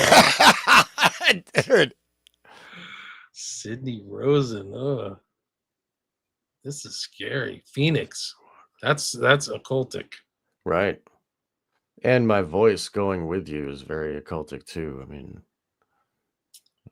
but the Phoenix, of course, Life reframing and hypnosis. life reframing, Like, sweet. I don't know. This is creeping me out, man. Whoa, look at that. Where's his first wife? In a rubber room, dude. Yeah, I mean, that's how scary. Yeah. Well, he's so famous because he could do that to his wife. Look at what he can do. Oh, great. Give him a job. You know, I mean, look at all Crowley's wives. Like, all of them went crazy. Oh, too. here he is. He's in a wheelchair. There's his young wife that he got. Oh, shoot. Whoops. There he is right there. Oh, shoot. It's all right. I had it somewhere. There she Just is. pushing him around in a wheelchair. Look at her smile, too. He's like an old geezer. He's a handshake. The handshake. I'm going to try that. Yeah, really. I don't need to do any She complex. looks like she's under a trance. Do you see that smile? That was not real. That may not even be his first wife because she looks like is that a bridal? No, not. He may See have what he this may have says. swapped out his one if he had two. I just have to go 21 years old. So man. so he's like this is another one. Still a Okay, student. 21 applied laboratory technique. 5 children. No, 23. He has his first marriage 10 years. It unfortunately does not work. They don't explain that she's in a mental institution. He will Of have course. custody. He has 3 children, but this failure will leave him with a feeling of inadequacy. Working on couples and families. Well, I'm not saying you put her in the mental Oh, he's institution. a victim. That's where he ended up. Then 34, So basically, in 33, she goes, it ends, and in 34, he's with Elizabeth Moore, age 21. But it doesn't state. It, Right. you know, they say, oh, first marriage of 10 years, which unfortunately doesn't work. Oh, because his wife went mad. He'll have custody of his 2 children, but this failure will leave him with a sense of inadequacy, and he has an innovative desire to working on couples and families. Well, you know, what they're Didn't implying work that so good for him. the FBI document is they're implying that he's studying schizophrenia, and then he gets to marry his 21-year-old student intern. God. They had, I mean, and then they had that whole feminism thing, that women's lib thing, and you know, maybe he was probably part of that, the induction of that, or the jump off. You know. 48, so he leaves for Phoenix, Arizona, looking for a dry climate. He has polio. 1957, American Society of Clinical Hypnosis. Who else? There he is. Milton Erickson becomes a source of inspiration for the group Palo Alto. Oh, I didn't even know that. Bateson, Haley, Weakland, Fish, precursor of systemic. So there's Bateson. That's like Bateson. That's it. That's the whole 60s. That's the whole MK Ultra. That's direct MK Ultra. That's the schismogenesis. That's what the group research group or Bateson developed a double bind. That is these working group coming out of World War II, whatever, military, 1965. This is the core of, basically, the advanced model of what we're looking at. Look at his quote. There's nothing more delicious than sowing flower seeds and not knowing what kind of flowers they would grow. Delicious. That's probably some Twilight language. Yeah, doesn't that sound like Twilight? Yeah. This guy's a creep, man. Yeah, he's talking about something else. It's like, oh, my napkin got your pizza on it. Or, right. My map. And it's black and white on the floor or something. Right, yeah, exactly. He had amusie, an inability to recognize musical sounds and tunes. Wow, see, I have a theory of why all these people go into psychology is that they're psychologically fucked up. So that's why they're always going into becoming psychologist or whatever, because there's something different about them. This guy's colorblindness and amusie. Poor guy. Oh, poor guy. I want you to choose in your past a time when you were a very little girl, and my voice will accompany. This is creepy. My voice will accompany you, and my voice will become that of your parents, that of your neighbors, that of your friends, that of your school friends, that of your playmates. It'll become your overarching voice. I'll be God. No, it's not in this. And I want you to find yourself sitting in a classroom, you little girl who was made happy by something that happened a long time ago that you forgot a long time ago. He's making her relive the memory. He's inducing the memory reliving. That's what that is. He's like, remember when you were a little? The little is the part of the mind that is broken off from the multiple and stored away because they don't want to have that memory anymore. And he's like, remember that time when that thing happened to you when you were little? Like, okay, I am the voice in your head. Like, whoa, what voices are in my head? The ones that keep all the partitions in line, the ones that keep all my orders straight and make me do what I'm told and stand in line and do, make me a robot. Like, voice becomes everything, though. Think about that. We talk about inner child, but that whole environment, your parents, your friends, your students, everything. It is like a god, right? So he's creating this environment as a god. Right. Inside the head. And look at that picture. He's doing it to that lady, it looks like. I think that's his wife. That's the 21-year-old. Is that Elizabeth Moore? Yeah, it's a wife. That's a Saturday night right there. Maybe that's how she became his wife. Like, she was his student. He's like doing this stuff. Right. And he had some really devious plan to replace his first wife and put her in a loony bin and then run off with the 21-year-old. I'm this pure speculation, but right. It's your opinion. Well, slightly demented, the FBI document, I think, is that that's pretty That's a huge tell, don't you think? Yeah. They Oh know yeah. who's demented too. It takes one to know one. Those guys, they're all a big club. We ain't in it. Wow, this document is really incredible. These are people who knew him at the beginning. He's born in 1901, so this is 37. So he's 36, 37. He has a lot more work to do, a lot more seeds to plant, right? It's so delicious to plant a seed. And I mean, all Well, this stuff. well, you got the whole. Bateson. I mean, that's the LSD testing, right? The Veterans Hospital. This is the whole Ken Kesey, the Bateson's thing, the Palo Alto working group. Again, I cannot stress how important the double bind theory, cognitive dissonance, and the schismogenesis, right? And this is and Bateson, the schismogenesis was supposed to create initially working on society wide, right, type of war propaganda stuff. But then, especially like the Macy conference and stuff, they started working on family groups, close group systems that can be expanded outwards. So that's pretty. I did not know until I saw this document that Erickson. I knew about NLP. If you want to check out Bandler's self help tapes, man, those are those are pretty interesting, man. You ever like Bandler's straight up? You ever heard Bandler's speeches? I used to have every. It'll blow your mind. I'll try to find something that's not copyrighted. I'm afraid. I just wanted to bring up, because you just brought up LSD, Hans. Today, November 16th, is the anniversary, 1937, of the first time LSD was synthesized by Albert Hoffman. 1937, guys. Wow. Yeah. So So here's all his articles.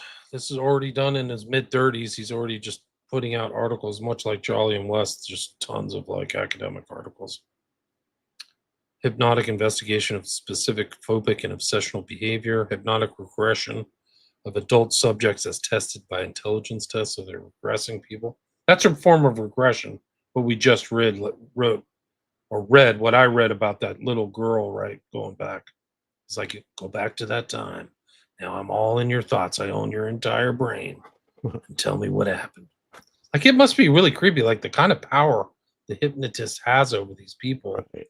The state must be godlike. It must be something like that. Yeah. The one of with the fractured SRA minds, they have almost all of the time, they have an internal self that is the programmer. It's a mirror reflection. It's the programmer just inside the head. Then it does the punishment inside. And so it's like it keeps a programmer doesn't want to have to give instructions constantly. They want to set it and forget it. They want to just give it in the head and have it be inside, and then it's running all the time. That's legit. Like the actual voice is in there. That's what they hear. Like, and it's Right. So there giving them becomes the inner instruction. voice, just like this Yes. commenter said. Yeah. Like, so imagine Erickson supplanting your voice or whatever for his own voice as the inner voice. Wow. What a nightmare! Oh my Yeah, god. Well, that is a nightmare. but one thing you notice one of these articles. I mean, on the same page, but it's 1934, the Journal of General Psychology. A study of hypnotically induced complexes by means of the Luria technique. That is Luria, the head, even more important actually than Pavlov, right? The Soviet psychologist, right? I have several of his books, and he also did a lot of neuroscience stuff, whatever. But this is induction, hypnotically induced complexes. And Luria worked, so he worked on physiology, neurophysiology, adrenal system. I'm not sure what the Luria hypnotic technique is, but this is, again, because there was a very big push from around mid 1920s in the Soviet Union, right, under Stalin, also for like the psychic spy stuff was going on hardcore in the Soviet Union, right, pre-World War II.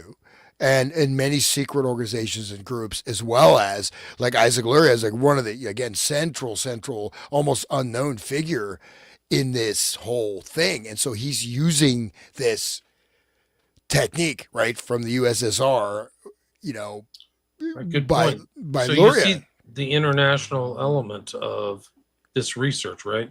I think in the last one we talked about, they mentioned a German study too, right? Remember that. So here they are again, memorandum, Nathan, additional lie detector tests and things. So they talk about the psychogalvanometer again. Father Summers' equipment is strictly a psychogalvanometer.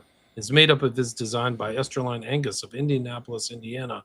Keeler has not altered his old-style polygraph, but rather is using a psychogalvanometer, which is separate and distinct from his polygraph. But he uses the psychogalvanometer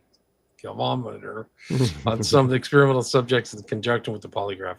With Keeler, the psychogalvanometer is still strictly experimental, and from my conversation with him in Chicago, I gathered he has not yet mastered its difficulties.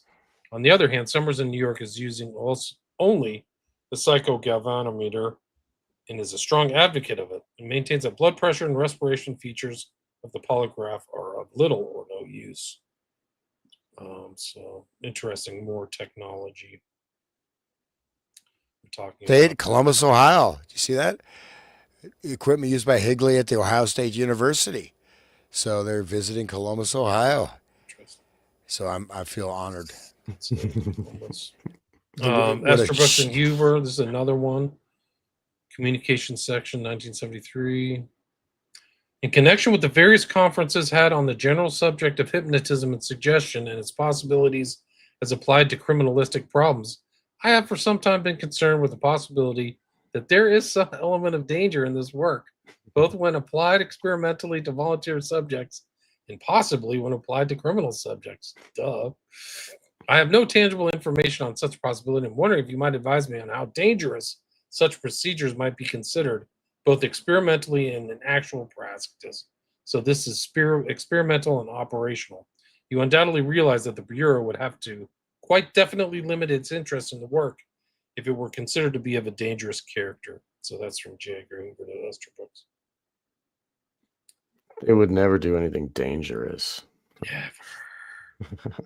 Does anybody want to read this one? This is the experiments in hypnosis and the detection of deception. I think I have this one on the list. Anybody want to read it? You're both Sean, 130 something. I'm on 123. 123. Yeah. Yeah. Last night, Mr. Quinn, do you want to do it or? I'll do it. So 123 memo for Mr. Nathan. It's Experiments in page hypnosis. 2, I guess. Here we are. I have one. It's on mine. It's on my PDF. It's 123. Okay. It's the title Mark. is Experiments in Hypnosis and the Detection I of see. Deception. Last night, Mr. Quinn, Right. I see. Tam, and Okay. I, Last night, Mr. Quinn Tam and I conducted the first of a planned series of experiments for the purpose of determining, if possible, the value of hypnotism in the detection of deception. Although we have given considerable study to the technique of the application and induction of hypnotism, and Mr. Tam has spent a week on this subject with Dr. Estabrooks, we have not had previous practical experience in inducing hypnotism. The volunteer subject selected was Special Agent Blank of the No. 3 Training School, and he proved to be a most ideal subject for the purpose. During the evening, he was rather readily hypnotized on 3 separate occasions.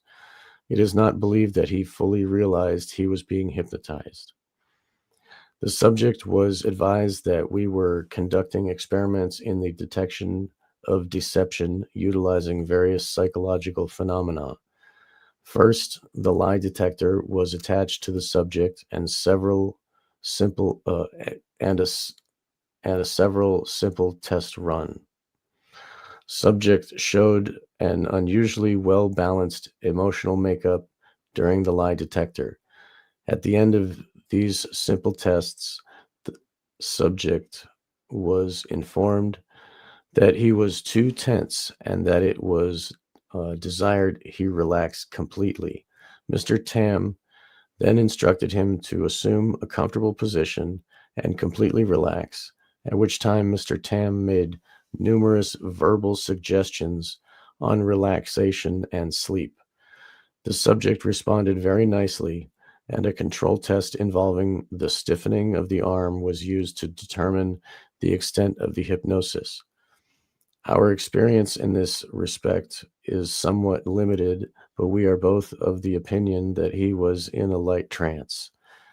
The subject was then awakened, and he was informed that he had been successful in relaxing to some extent, but that he was still tense, and it was thought he could attain more perfect relaxation. He then volunteered to assume a more comfortable position, and the technique was again applied. On this occasion, I made the verbal suggestions of relaxation, and we thought it desirable to carry the suggestions further than the first time.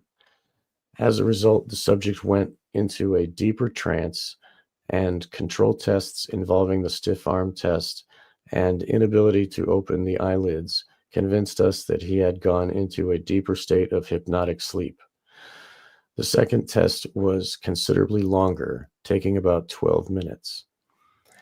The subject was again awakened after the control test, at which time he was told that his relaxation efforts had been quite successful, on the occasion that the experiment would be continued, and this time the questions which he was previously asked on the lie detector would be repeated. Again, the subject relaxed, and on this occasion, Mr. Tam applied the technique in the form of verbal suggestions of relaxation. Again, the subject readily went into a hypnotic trance.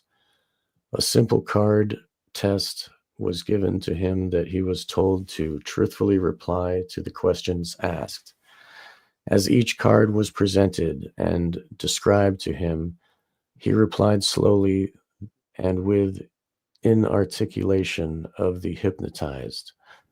His responses were truthful in all instances.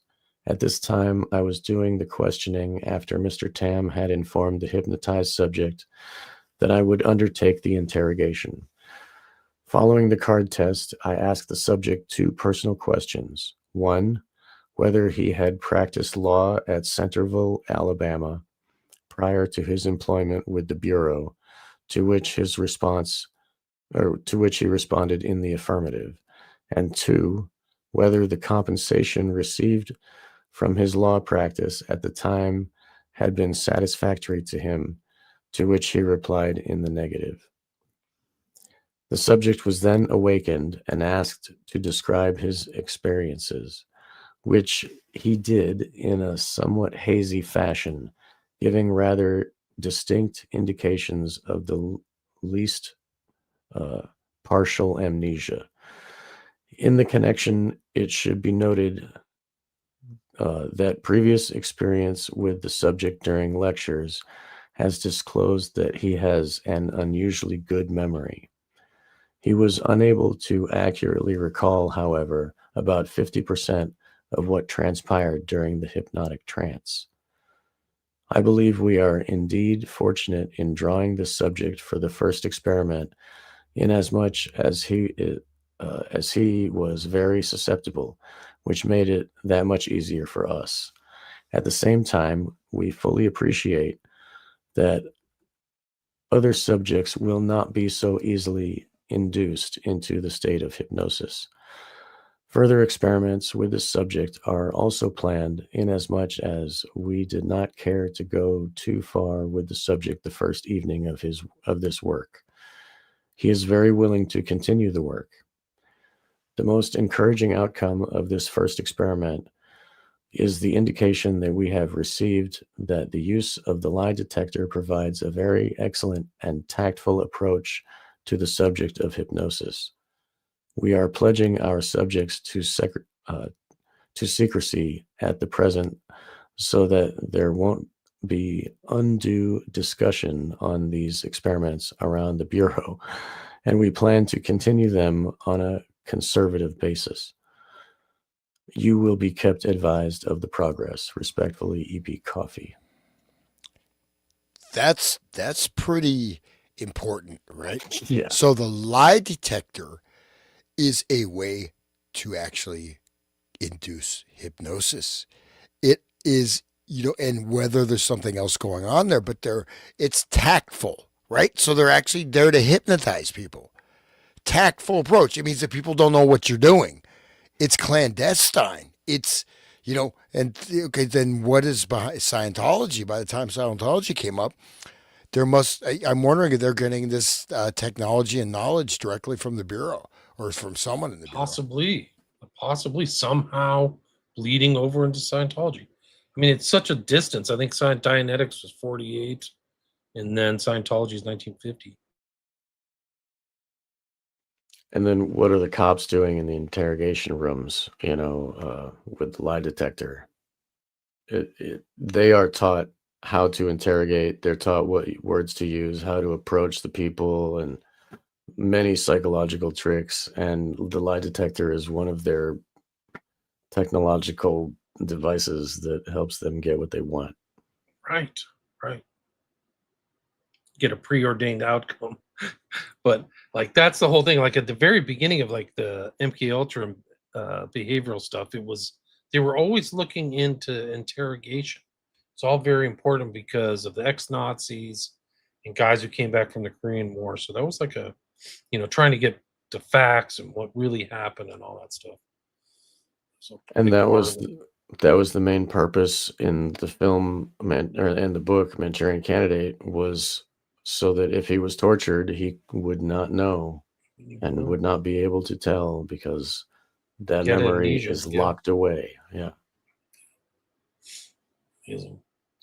Just more like correspondence between Estabrooks and Hoover.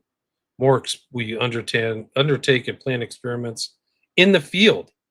Oh yeah, we were attempting to keep up to date on the general subject matter and keep abreast of the developments of others in the field. It has not yet been possible for the Bureau itself to actually undertake or plan experiments in the field, nor do we contemplate any such actual work this summer. I know we'll get to this later. A little bit later, it literally says, Mr. Tam, this is about Estabrooks, that he is probably brutal, absolutely without scruples, as far as his research is concerned, and will go to any means to obtain the desired end in the research which he is interested. So they're literally saying, and he's doing things that are we go further on. So he's literally saying Erickson has no scruples.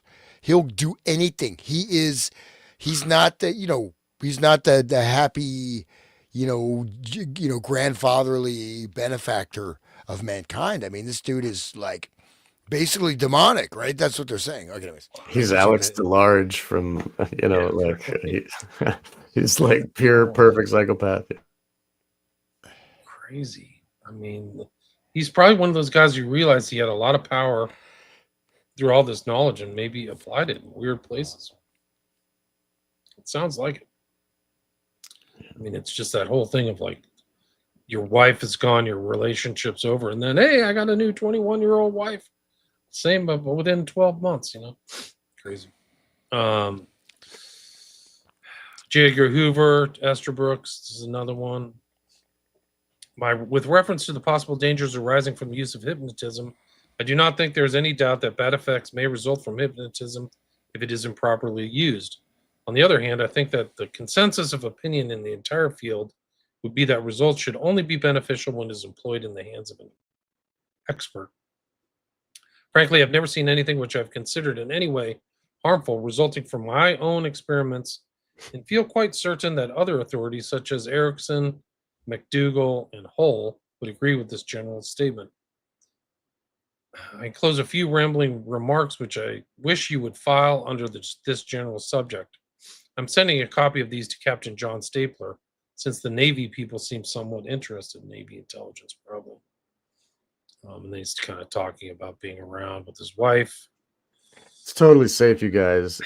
Just look at James Holmes and look at the Nashville shooter and all these other people. Like, who knows, like how many of these mass shooters, they're okay. Everything's fine. Look at Ted Kaczynski. There's nothing wrong. There's no danger. They have weird handlers or something weird's going on. creating a murderer isn't a danger, though, is it? I mean, look at Dave McGowan's book. I mean, that whole freaking book, like, is all those people. It's not dangerous at all. No, it's fine. Do you know that there's a connection between Salinger to Kaczynski through Murray? No. Yeah. Really? So yeah, I found this out. Is that Salinger's second wife that he married in the 50s was Murray's ex-wife, and Murray's ex-wife, they had done a lot of experiments together.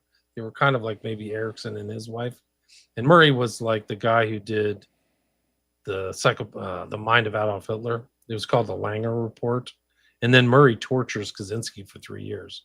So there's literally, it's a small world. Wow. It's an opening thing up of, it opens up the meaning and how strange of a book The Catcher in the Rye is. So that puts Salinger within the kind of orbit or ambit or social grouping of very high level MK ultra behavioral psychologists. And it makes sense. Then you got to ask, how does he know all this stuff in 1951? But again, this is how, because they're already laying the groundwork. Yeah. And even there's some of these guys like the coffee guy, right? Esterbrook's mentor has been doing this since, several decades as well, right? So, so you mind if I read the Yeah, next go ahead, one? please. go Okay. ahead. So this is from, and again, this is less than a year, right? This is basically 1 year we've gotten through the correspondence. So it started in 1936. This is going chop, right? I mean, they're moving forward. It started fall of 1936, I believe. So maybe off on that, but it's not much time. Anyways, April 9th, 1937. Dear Mr. Hoover, I wonder if you would incorporate the following in your files on the subject of hypnotism. Needless to say, there are many problems which must be considered in the entire subject, but from the practical point of view, I thought the following remarks might be of use. If hypnotism has any practical value for your problems, then it seems to me that perhaps the most important problem centers around the question of its induction. There may be some startling shortcut discovered involving the use of some drug or drugs. This is an interesting possibility which, up to the present, has not given any particular good results. There is also the possibility that the technique in use at the University of Illinois, whereby an animal is placed in a magnetic field, may have some utility, but that is a matter for the future to decide. It seems that probably the most important line of attack, so far as you folks are concerned, is the development of a concealed technique, whereby the operator is able to do his work behind the front of, say, the lie detector or the psychogalvanic reflex. If this could be used in connection with a brief series of tests whose purpose was not evident, then I think it would really have a really effective mode of attack. I think that the concealed technique in question can be fairly easily perfected. As a matter of fact, I feel certain that I could demonstrate it in any hospital or with any group of men with whom I was turned loose. The matter of the preliminary test is not so simply, but might have definite possibilities. May I again stress that the fact that this disguise technique is something which is very practical and very easily demonstrated, and one on which it seems to me considerable use for research could be placed with great value to all concerned. Copy to Captain Stapler.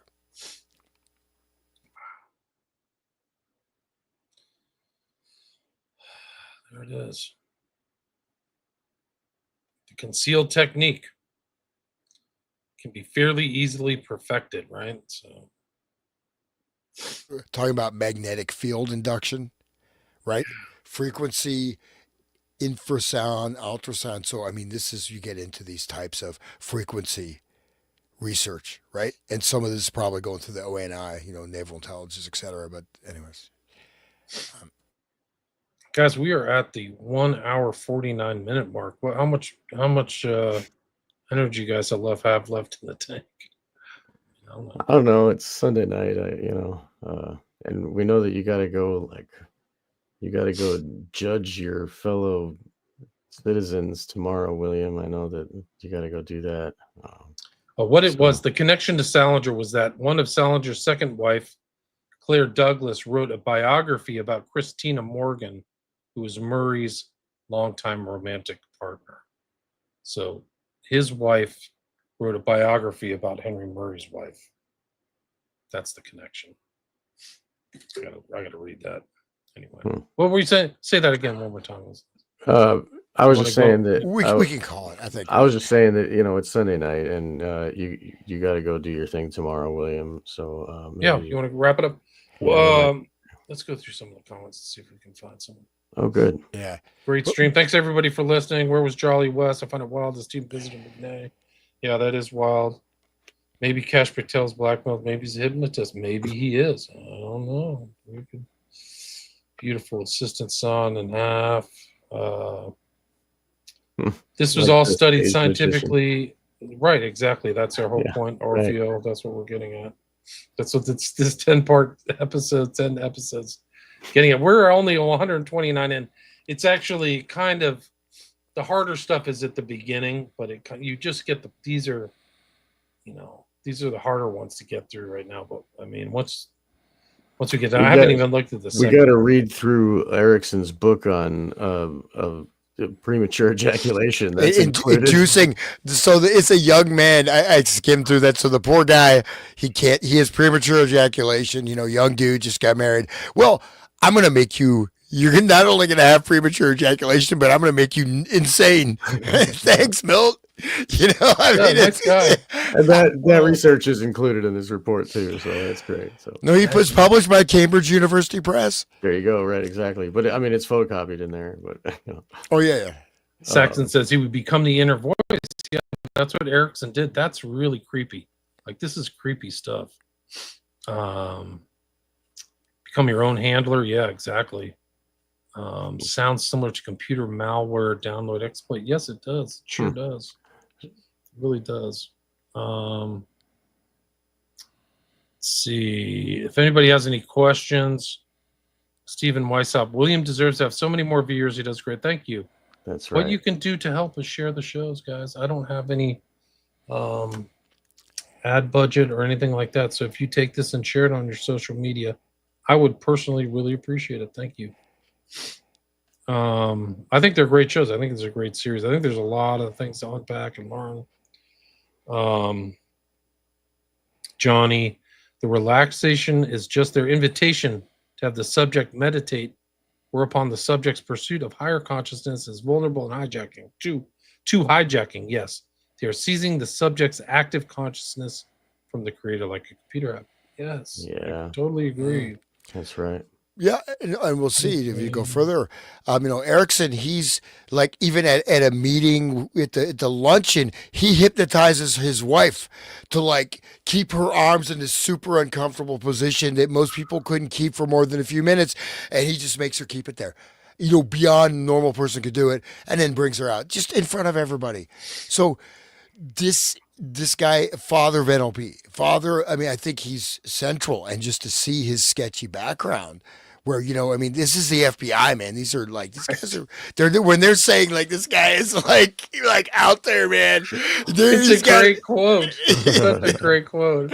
What did they call him? What was the word again? Slightly demented. Yeah. Slightly demented.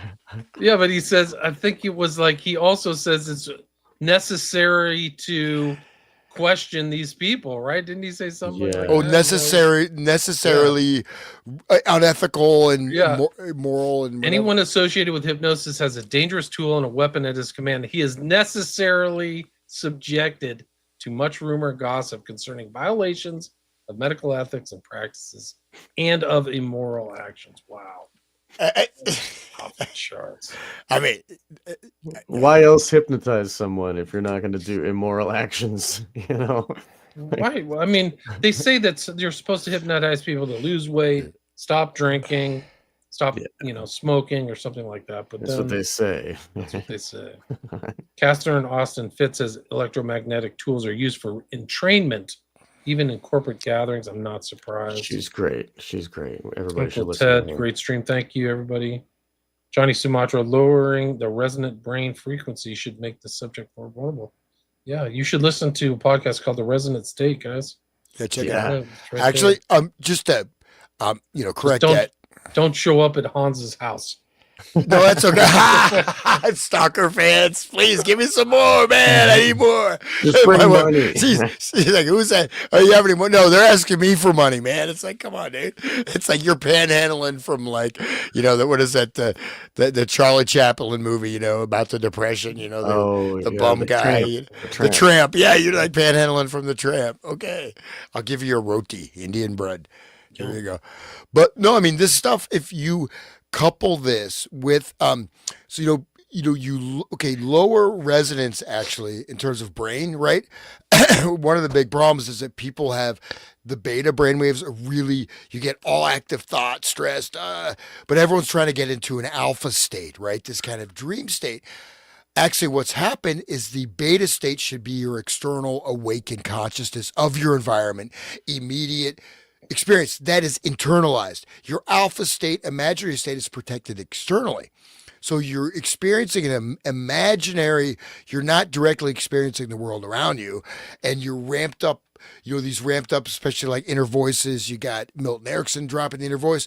So so actually what's happening, you have, but the problem is that people relax, but then when relaxing is very important, but it's used as the induction of the hypnotic state by and large. So I have friends, I'm going to go to a hypnotist. I would say, no way, ever go to a clinical hypnosis. You don't know what you're getting, and be very wary of some of these self-help gurus, except me, because I don't know how to, I can't even hypnotize my dog, Right. man. Maybe that's Just listen like to a the real podcast. advertisement. It's like, I'm a self-help, but I know nothing about hypnosis. Like, that's what it's calling for. Yeah, you can trust me. Yeah. Clueless about hypnosis. But thank you guys. It's awesome, and I appreciate it. And Same here. Likewise, it Show. is Let's awesome. see, Sick Thank Twisted you. People. Those are holy now. Thanks, guys. Eric Show. Excellent show. Thanks, Derek. Orfeo, this is a mind-blowing series. Well said.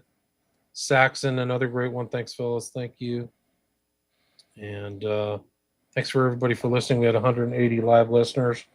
But why don't you guys advertise your shows thing again? Okay. Hans first. Go ahead. okay, I have a show. It's called The Resonant State. It's on YouTube, Rumble, BitChute, Odyssey, Spotify, and some other agglomerated podcasts. And I'm doing some other shows, various things, some more philosophically based, etc. Of course, doing this. So please check it out. Please support my show so I can keep doing it. And I don't have to lock my wife in a trunk and, gag her so she doesn't yell at me. Why? Wife mute. Why? This is my $1 billion invention. Wife mute. And you see tropical rainforest, dolphin songs.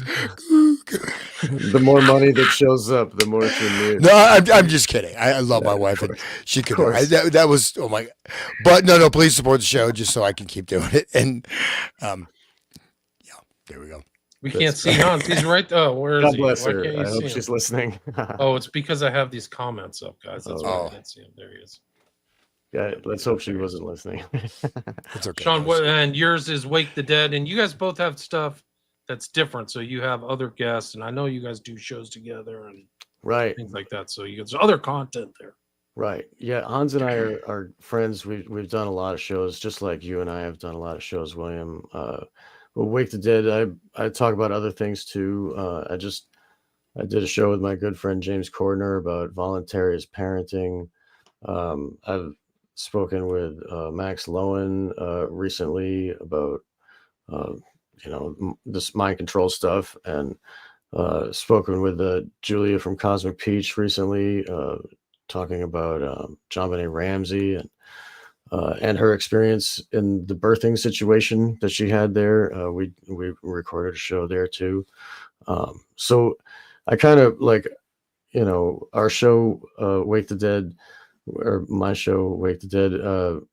We look at, the experience of being a human, having a mind, understanding our reality, all of that. And it goes to the demon realms and into the politics sometimes, and where I'm anarchist, and I'll stay true to my principles, and I have done, and you can come and see that if you click.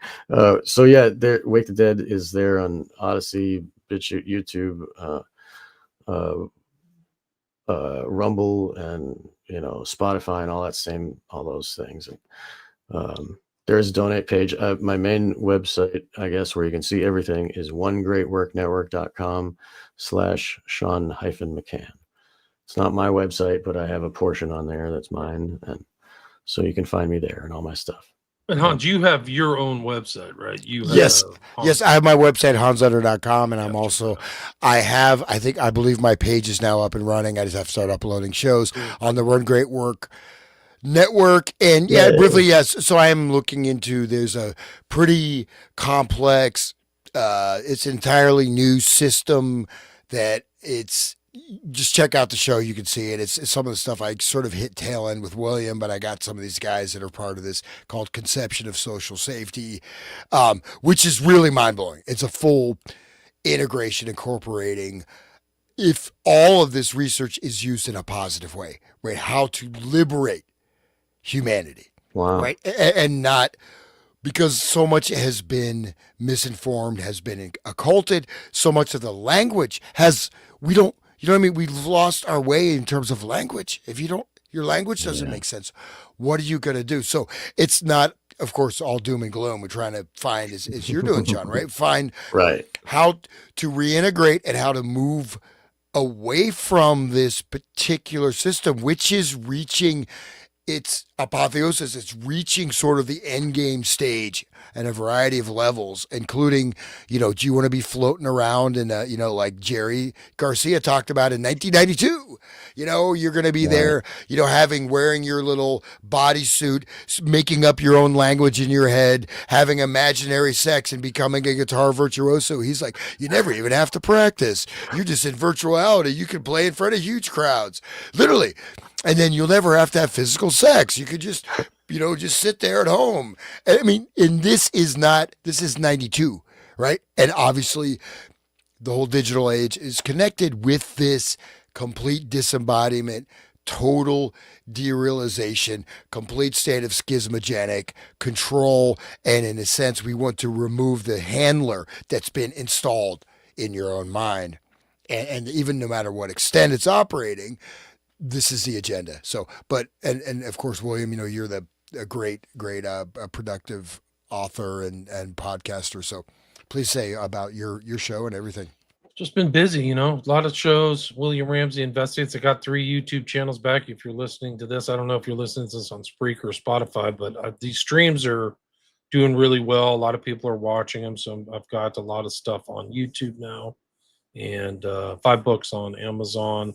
Patreon is kind of active these days, so if you want to talk to me, a lot of stuff I post there. I got a lot of old West Memphis 3 stuff I'm posting there.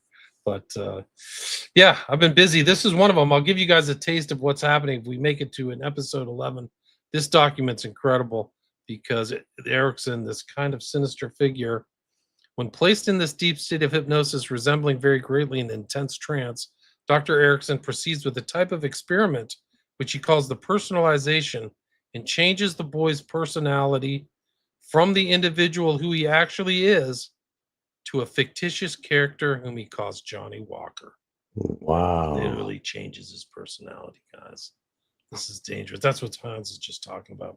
So yeah, get the handler out of your brain and avoid becoming a Grockian clown, I guess is a way to put it. If you've listened to this series, you know what that term means. I'm gonna promote that concept into everybody's brain now. This Condon's concept of a Grockian clown. That's really my objective of my mind, is not to hypnotize people, to understand that concept, because you'll stop calling people normies, man. You'll be like, oh yeah, you're just repeating.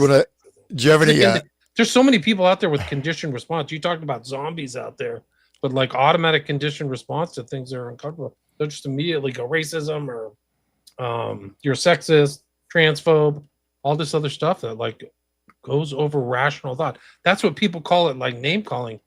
it's maybe even worse than this name calling. It's just like a conditioned response they've programmed into your brain through thousands and thousands of messages.